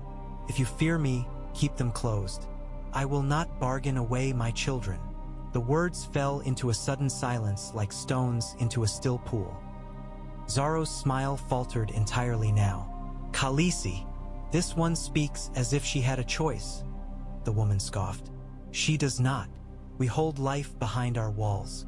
She holds death on her shoulders. Death, Daenerys said, her temper flaring like kindling caught by a spark, is what comes to those who threaten my dragons. Drogon hissed, picking up her mood. Flames licked at the corners of his mouth. Zaldrissa pressed closer to her throat, her body taut. From the corner of her eye, Daenerys saw Ser Jorah tense. Khaleesi, he murmured, low, a warning. She ignored him. The air seemed to grow thicker. Heat pressed in from all sides, from the sun above, from the stone of the walls, from the bodies of her people behind her.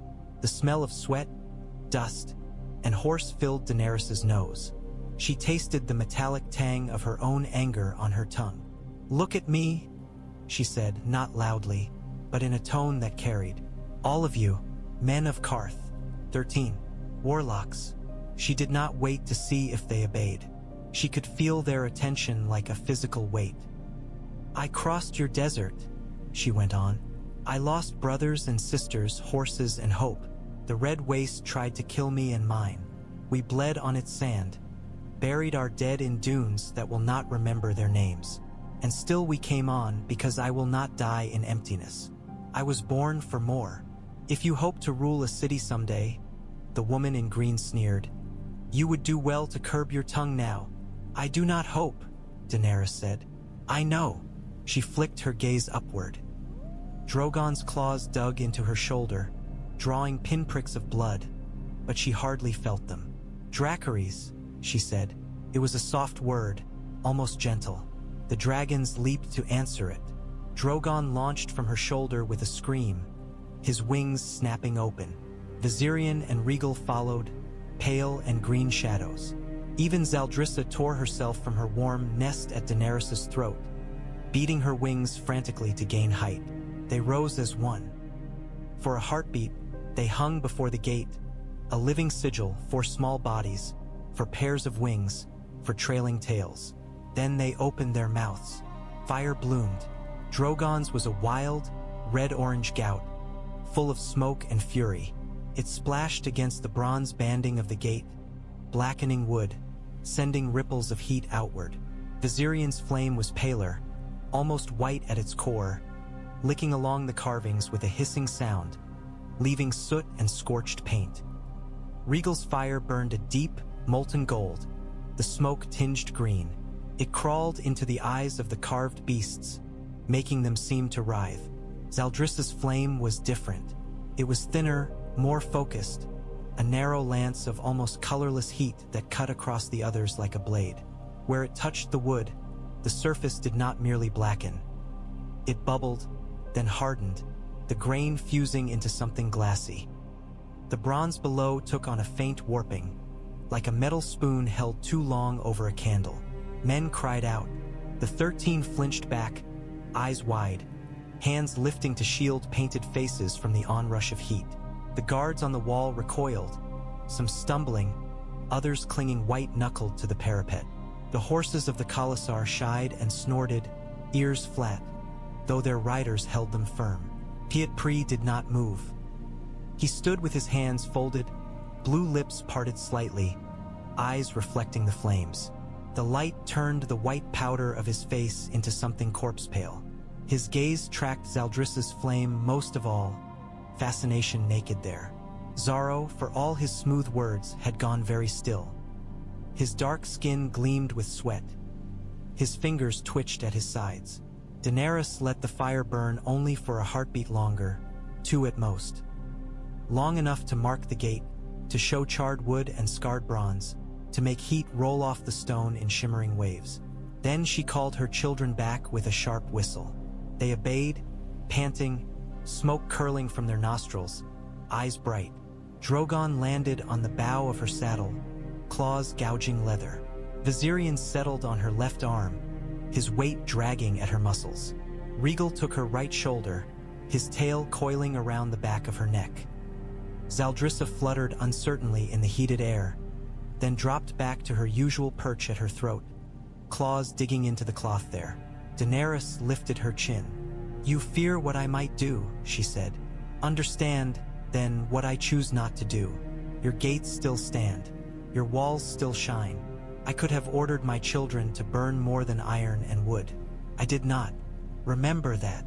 Silence fell like a cloak. The scorched gate smoked faintly. The carved beast's eyes seemed to weep black tears. The heat of the flames lingered, making the air above the ground shimmer. At last, slowly Xaro began to clap. The sound was soft, almost delicate, but in the hush it carried. 1, 2, 3 measured pats of palm against palm. "Magnificent," he said. "Terrible, yes, but magnificent. Daenerys Stormborn, you are very far from home, and yet you stand before the gates of Qarth as if you owned them." "Perhaps I will," she said. He laughed, a short, surprised bark. "Ah, you remind me why I pledged myself to this madness." He turned to the woman in green and the others. "You see, we cannot turn such a marvel away. Qarth will be the envy of the world when word spreads. For dragons within our walls. For no other city can claim such a thing. Or such a risk," the woman snapped, but her eyes flicked again and again to the gate, to the blackened, warped patches where wood and bronze bore the scars of dragonfire. She licked her painted lips. Piet tilted his head. "Let them in," he said quietly. "Let them in, and let us see what songs the future will make of this day." One by one, the 13 nodded, reluctant, calculating, eager, each for their own reasons, but in the end it did not matter which motive ruled. Consent was consent. "Open the gates," Xaro commanded. The great black doors groaned as they swung inward, the scorched patches standing out starkly against the unburnt wood, a dark reminder of what small mouths could do. Beyond lay Qarth. Cool air washed over Daenerys as she passed under the shadow of the wall. A gentle breeze scented with things she had not smelled in what felt like years. Water, flowers, spice. Beneath it all, the faint, sour tang of a crowded city. Sweat and smoke and refuse.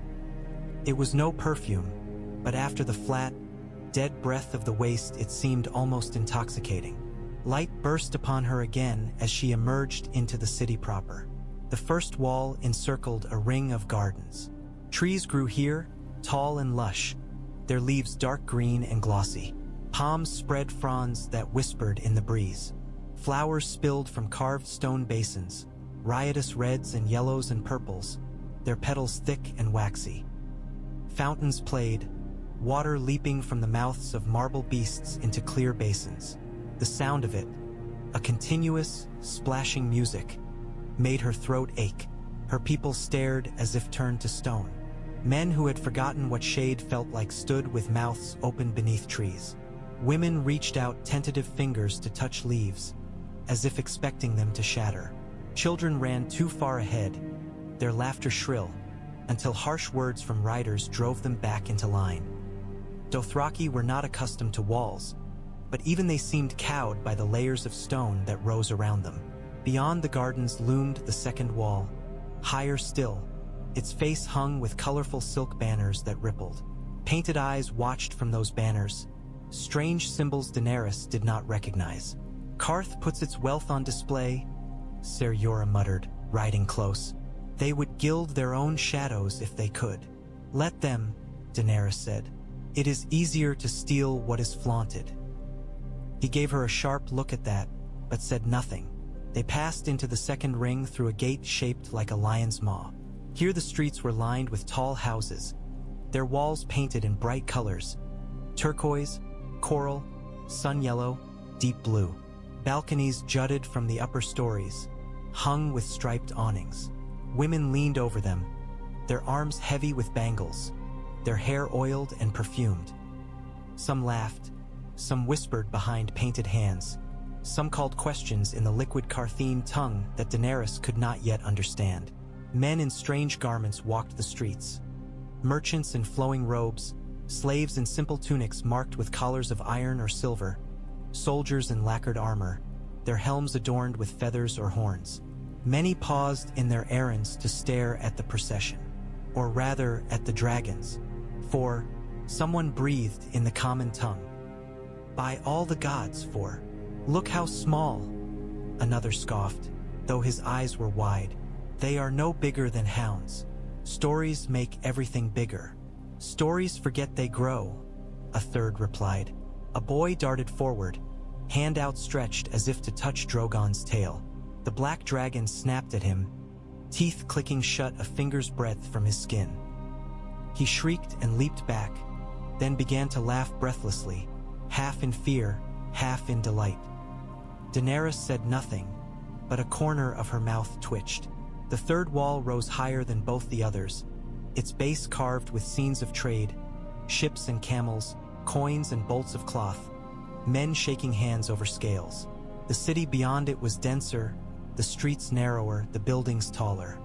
Here stood the palaces of the merchant princes, the temples with their strange idols, the manse of the pureborn, the veiled doorways of the Undying. Here Xaro Xhoan Daxos meant to keep her.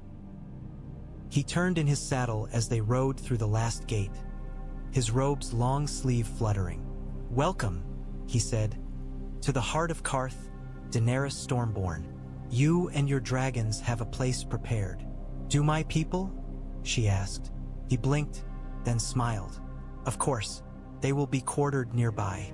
There is plenty of space now in some of the lesser houses. Plague, you understand. Unfortunate, but useful in times such as these." Daenerys kept her face smooth, though the thought of her people housed in plague-empty manse set something cold in her gut. "They will be fed?" she pressed. "Watered? At my expense?" Xaro said, placing a hand dramatically over his heart. "Have I not pledged myself your protector? I will not see your followers starve at my gate. It would reflect poorly on my generosity." His generosity, not hers. He wanted it known that the mother of dragons and her Khalasar ate by his leave. Daenerys smiled, showing her teeth. Qarth shall know your name, Xaro Xhoan Daxos. Oh, it does already, he said lightly, but it will know yours too soon enough. Xaro's mansion rose from the street like a small palace. Its outer walls were smooth, pale stone veined with faint pink, its high windows adorned with shutters carved into the likeness of peacocks, their tails spread. Guards in polished scale armor stood at the gate, halberds gleaming. Within, the temperature dropped several degrees, blessedly cool. A courtyard opened around a central pool, its water so clear Daenerys could see the pale tiles at the bottom, worked in the pattern of a sea turtle. Orange trees lined the edges, their branches heavy with fruit. Benches of carved stone sat in the shade of pergolas hung with flowering vines. Slaves in simple white tunics moved through the space silently, carrying trays, adjusting cushions, refreshing basins of scented oil. One of them, a slight woman with skin the color of tea and hair bound in a simple knot, knelt as Daenerys passed. Her eyes flicked not to Daenerys, but to the dragons. "Is it true?" she murmured, too low for most ears. "For..." Daenerys glanced down. The woman did not raise her head. "True," Daenerys said. The slave smiled, a small, secret thing, and touched her forehead briefly to the cool stone. Xaro led Daenerys through a series of colonnades and chambers, each more lavish than the last. Walls painted with scenes of gardens and sea. Floors inlaid with intricate mosaics. Birds, ships, curling vines. Braziers of beaten gold. Their coals perfumed with exotic woods that made the air smell sweet and strange. Her dragons sniffed curiously at it all. Viserion made a small, pleased sound when they passed a dish of sugared dates. Drogon hissed at a mosaic lion. Rhaegal watched the slaves with narrowed eyes. Zaldrissa kept her gaze on Xaro. The hatchling's head turned with his every movement, copper eyes bright. When he gestured broadly, her tail twitched. When he laughed, she hissed softly, so low only Daenerys heard. "Remember this one," she thought. "He hides blades in his smiles." At last, they reached a high, airy chamber whose open arches overlooked the city. Silk drapes of peacock blue and emerald green hung from the ceiling, stirred by the breeze. The floor was covered in carpets thick enough to swallow a footstep. Cushions and low couches spilled across it, heaped with embroidered pillows. "This will be your hall while you are my guest," Xaro said, spreading his arms.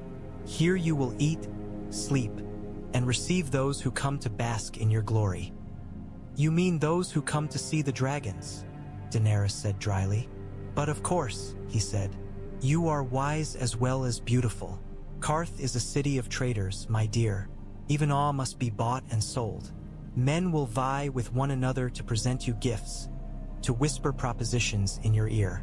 They will bring silks and spices, jewels and secrets. They will want pieces of you. Pieces of my dragons," she corrected. He shrugged, bangles chiming softly. "Is there a difference?" Daenerys looked down at Zaldrissa, who stared back with unblinking copper eyes. She thought of the pool in the waist, the water that had risen where Zaldrissa scratched. She thought of the egg's shell knitting itself together, of the way her palm had burned. "Yes," she said, "there is a difference." Xaro studied her for a long moment, then smiled, softer this time. "You are tired," he said. "Let my servants show you to a bath. Qarth believes in bathing, you will find. It makes the world more bearable. After we will dine. We will speak of ships and kingdoms, of what you want and what I might desire in return." "In return," Daenerys repeated. "Everything has a price," he said. "Even miracles." She watched him leave, the swirl of his peacock robe. Her dragons shifted on her shoulders, restless. Ser Jorah made a small sound low in his throat. "He will try to buy you," he said. "Is that what you saw?" Daenerys asked, one corner of her mouth curving. "I thought he meant to buy you." "He did not look much at me." "He looked enough," Ser Jorah said darkly. "Qarth is no safer than the Red Waste, Khaleesi. The dangers here are simply better perfumed. She thought of Piet Pre's blue-lipped gaze on Zaldrissa, of the way the warlock had spoken of magic thinning, of nourishment.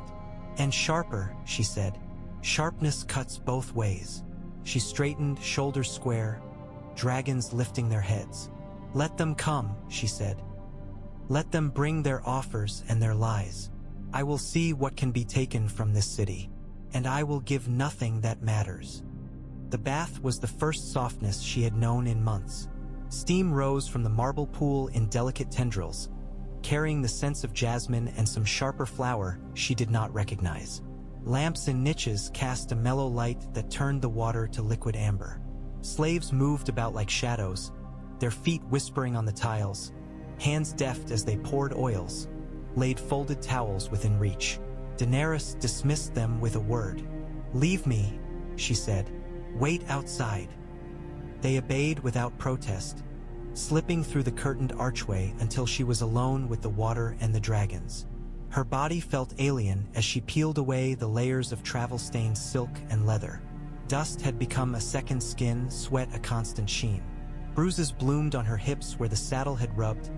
Faint scars traced her arms from branches and rocks she barely remembered. She was thinner than she had been in Pentos, though the curve of her belly, the swell of her thighs, were still there. The desert had not yet pared her down to bone. She stepped into the pool. Heat embraced her calves, then her knees, her thighs, her waist. When she sank fully, letting the water close over her shoulders, a sigh escaped her unbidden. The heat seeped into cramped muscles, untying knots. The scent of flowers clung to her skin.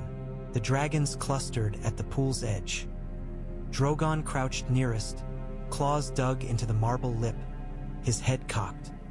He sniffed the steam suspiciously, then flicked his tongue at it. Viserion spread his wings wide to catch the warmth, eyes closing in apparent pleasure. Regal dipped the tip of his tail into the water, then jerked it back with a hiss, as if he had not expected it to be hot. Zaldrissa paced.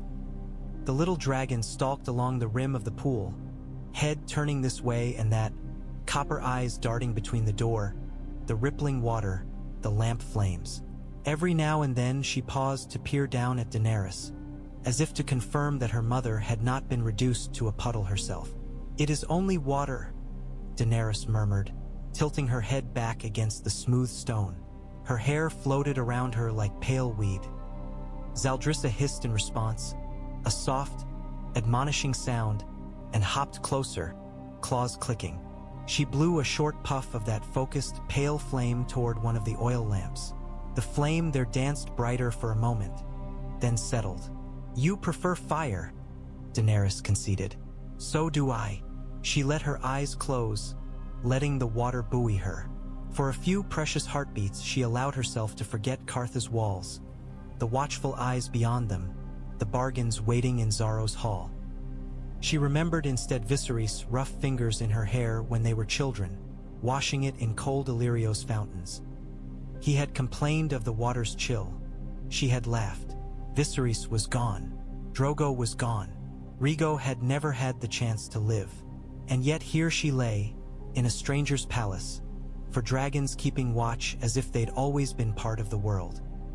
"You would have liked this," she told her brother's ghost, and surprised herself by not knowing whether she meant the dragons or the bath. The water lapped at her collarbones. Her skin prickled as it drew grime free. When she finally reached for the soap, a pale, fine-milled thing that smelled faintly of citrus, and began to scrub, gray streaks swirled away into the amber depths, felt in some small way like shedding a skin. By the time she emerged and let the slaves towel her dry, her muscles were heavy and soft, her eyelids drooping. They dressed her in a simple gown of pale blue silk, light as air, that clung to her newly cleaned skin. They fastened a belt of silver chain at her waist and left her hair loose, damp curls falling down her back. She studied herself in the polished silver mirror they held up. A young woman looked back at her, skin flushed from heat, eyes brighter than they had been in the waist, cheeks with a hint of color. The dragons clung to her shoulders, gleamed in her hair. Zaldrissa perched at her throat like a living jewel, her ash-gray and gold scales oddly harmonious with the blue silk. She looked less like a beggar queen and more like what Xaro wanted Qarth to see. An exotic wonder, a piece of living legend. She lifted her chin, watching her reflection do the same. "I will not be your bauble," she told the mirror softly, but the woman in the silver only stared back, inscrutable. The feast was a blur of color and noise. Dishes came and went in an endless procession. Spiced lamb skewers, delicate little fish fried crisp and dusted with salt, bowls of rice studded with nuts and raisins, flatbreads brushed with oil and herbs, strange dumplings stuffed with sweetened cheese, fruits piled high on silver platters, pomegranates bursting with jewel-like seeds, figs split to show their crimson hearts, grapes so plump they seemed ready to burst. Daenerys tasted little. Her stomach had shrunk in the waist. Rich food sat heavily in it. She took a bite here, a sip there, more for show than nourishment. Wine flowed more freely than water had in the desert, but she treated it as carefully as any potion. The cups Qarthine servants poured were deep. She let hers remain mostly full. The dragons, by contrast, gorged. Xaro had wisely provided meat for them. Thin-sliced strips of goat and beef, roasted birds, sausages that oozed fat when torn. Drogon tore into his with gusto, shredding meat and bone alike. Viserion nipped more delicately, though no less eagerly. Regal used his claws to pin his portion, then worried at it with precise, sawing motions. Zaldrissa ate the least but most efficiently. She accepted small pieces from Daenerys's fingers, swallowing them almost daintily. Grease shone on her muzzle. She licked it away with quick flicks of her tongue. Around them, Qarth's elite reclined on low couches, their silks and jewels gleaming in the lamplight. Laughter rose and fell, punctuated by the plucking of strings from a troupe of musicians in the corner. Dancers moved between the tables, their bodies oiled and shimmering, bells on their ankles tinkling. Eyes kept straying back to Daenerys and her dragons. "Tell us, Mother of Dragons," a bearded man in a robe embroidered with ships called. "How did you bring them forth? What words did you say? What gods did you appease?" "I walked into my husband's pyre," Daenerys said. "I laid the eggs upon his breast. When the flames died, they had hatched." Murmurs. "A Targaryen queen birthed dragons at the death of a horse lord," someone marveled. "The gods have a strange sense of humor." "And the fourth?" another man asked, leaning forward. A ruby winked on his finger. "The little one. We have heard whispers already, that she was born in the waste. That you called her from broken shell with your blood." Daenerys took a slow sip of wine. "Whispers grow in cities," she said. "They feed on boredom and wine. Believe what you will." Piet Pri reclined on a couch a little apart. His thin hands folded. His blue lips curved faintly.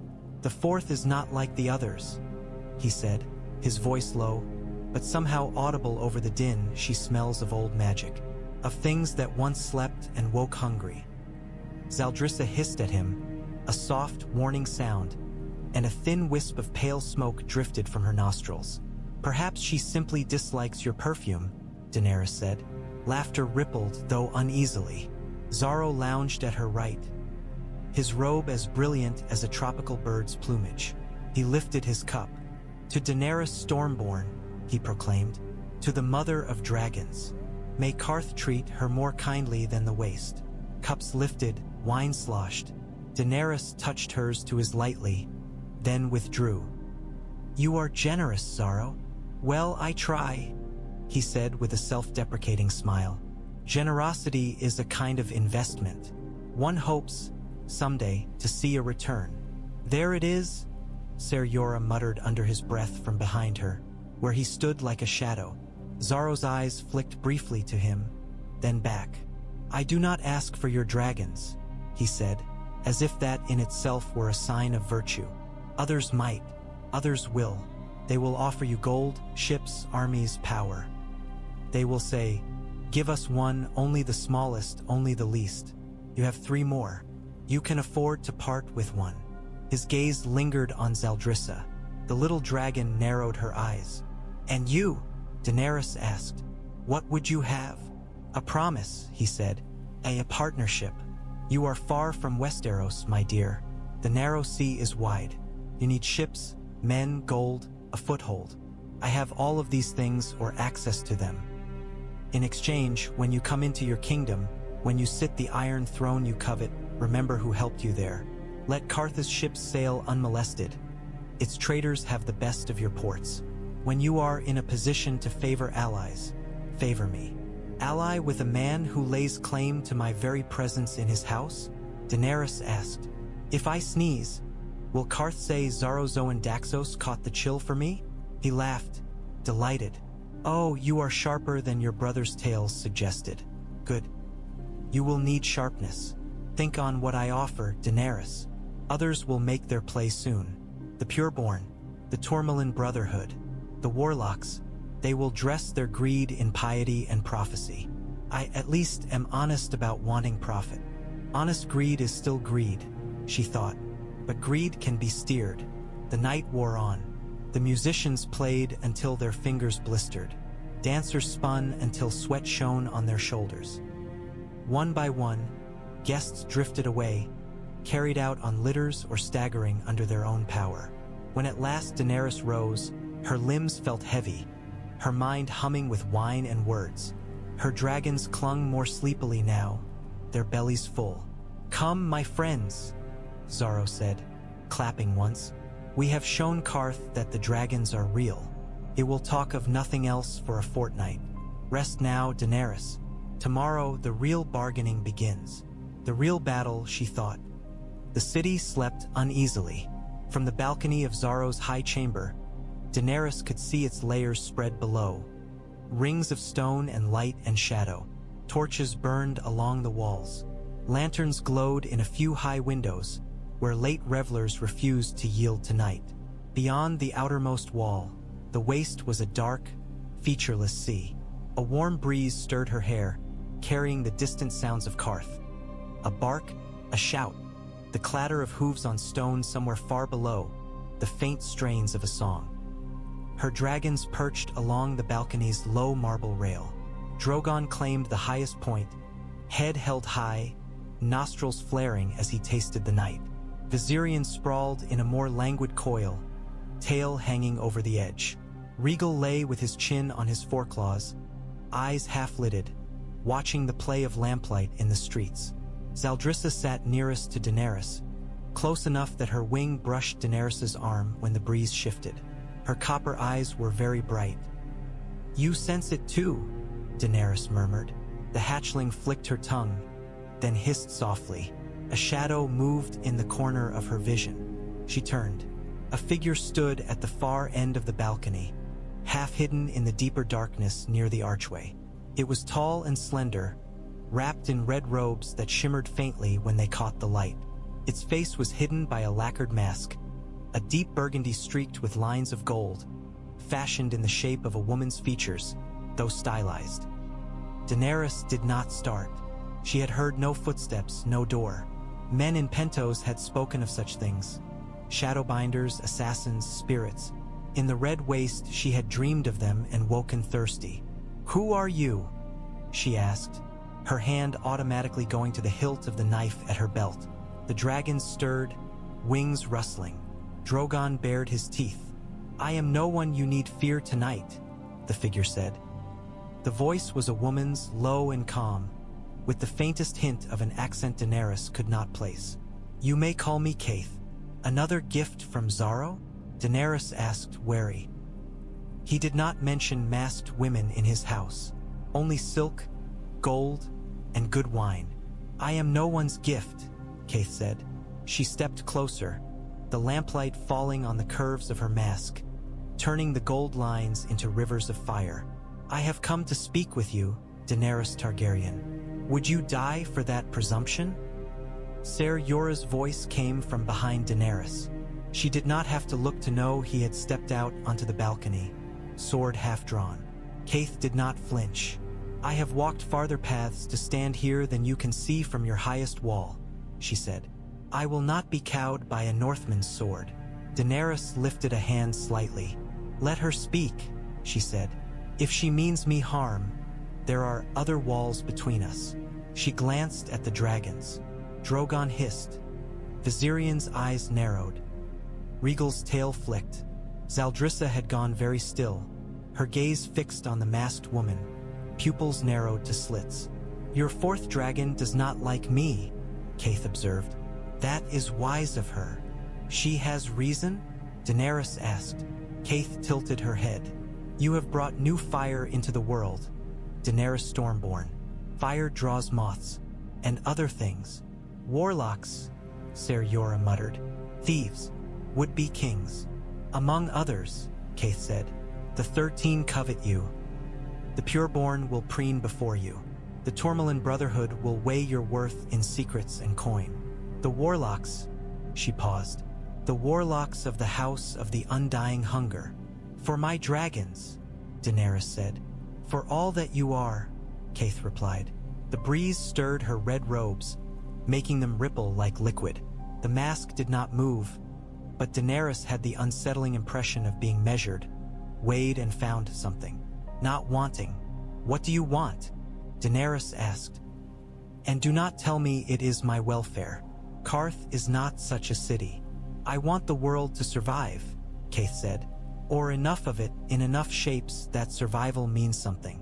You are one shape, one possibility. The fourth dragon changes the patterns. The old visions did not account for her." Zaldrissa hissed, a low, rolling sound, and blew a tiny puff of pale flame. It flickered out before it touched anything, but the air between her and Quaithe seemed to shimmer.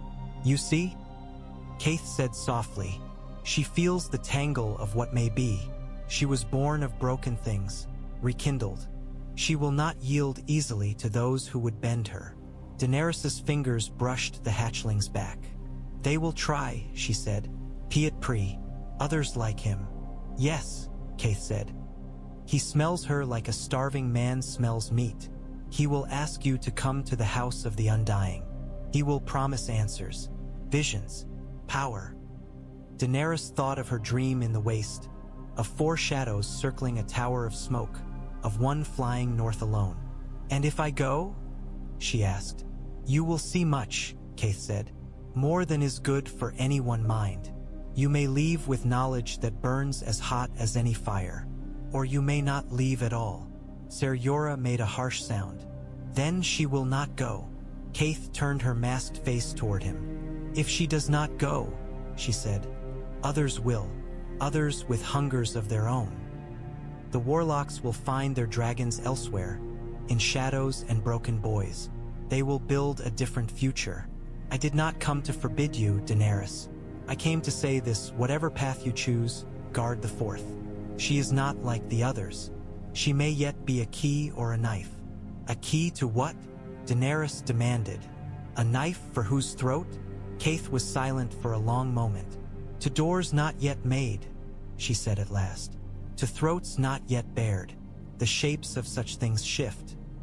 Beware men who come to you with horns and chains, promising to make dragons their own. Beware a kraken-sigiled man who dreams of calling fire with sound." The words meant little now, but they sank into Daenerys like hooks. "How do you know these things?" she asked. "I look whe. Others refuse," Quaithe said simply. "And I listen where others are afraid." She took a step backward. The shadows seemed to fold around her. "Remember, Daenerys Stormborn," she said. "Not all dragons are meant for one rider. Not all fires burn the same." Then she was gone. No door opened. No curtain stirred. One heartbeat she was there. The next, there was only the dark, the breeze, and the sleeping city. Zaldrissa growled low in her throat, the sound vibrating against Daenerys' skin. "I hate this city," Ser Jorah said under his breath. Daenerys watched the place where Quaithe had stood until her eyes stung. "Good," she said. "Hatred sharpens us. We will need sharpness here." The bed was too soft. It swallowed her when she sat, the mattress sighing beneath her weight, the silk sheets cool against the back of her hand.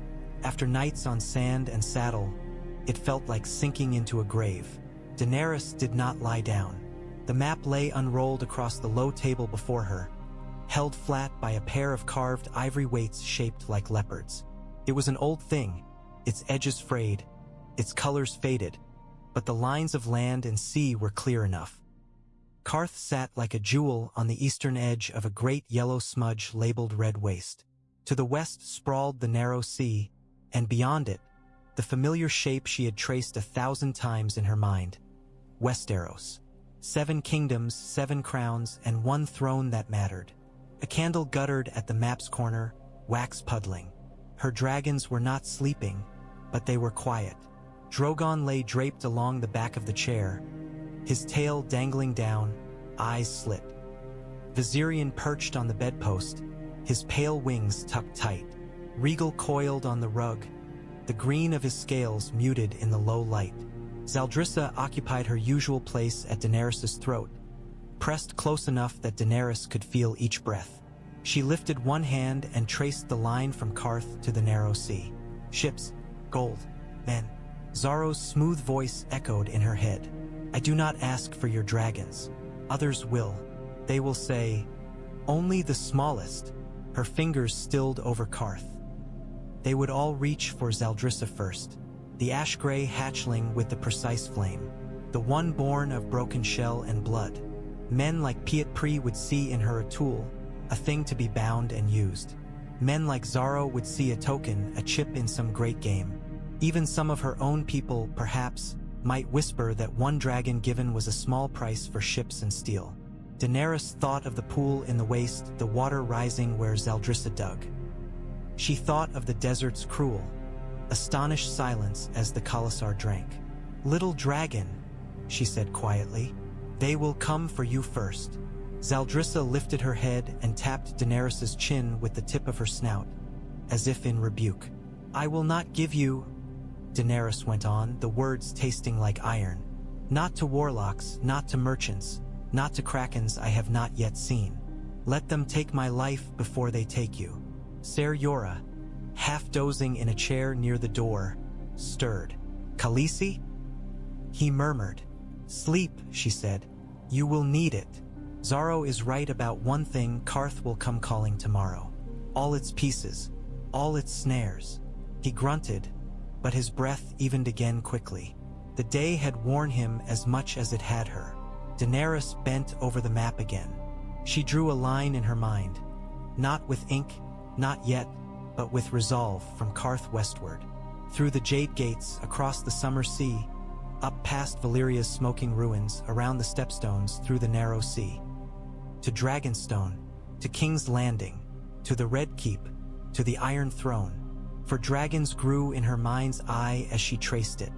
For shadows ghosted over cities and fleets. For roaring throats shook the world.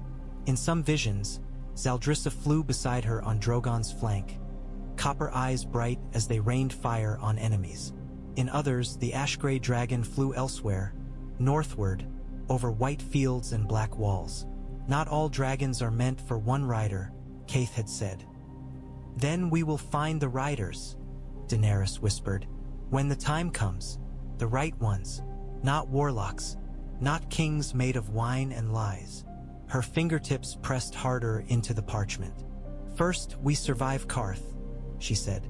Then we cross the sea. Then we take back what was stolen from my house. She closed her eyes for a moment, listening to the soft sounds in the chamber.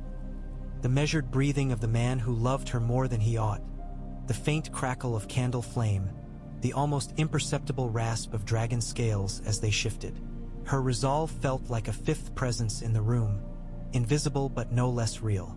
You have given me proof, she murmured to her children. The Red Waste tried to kill us.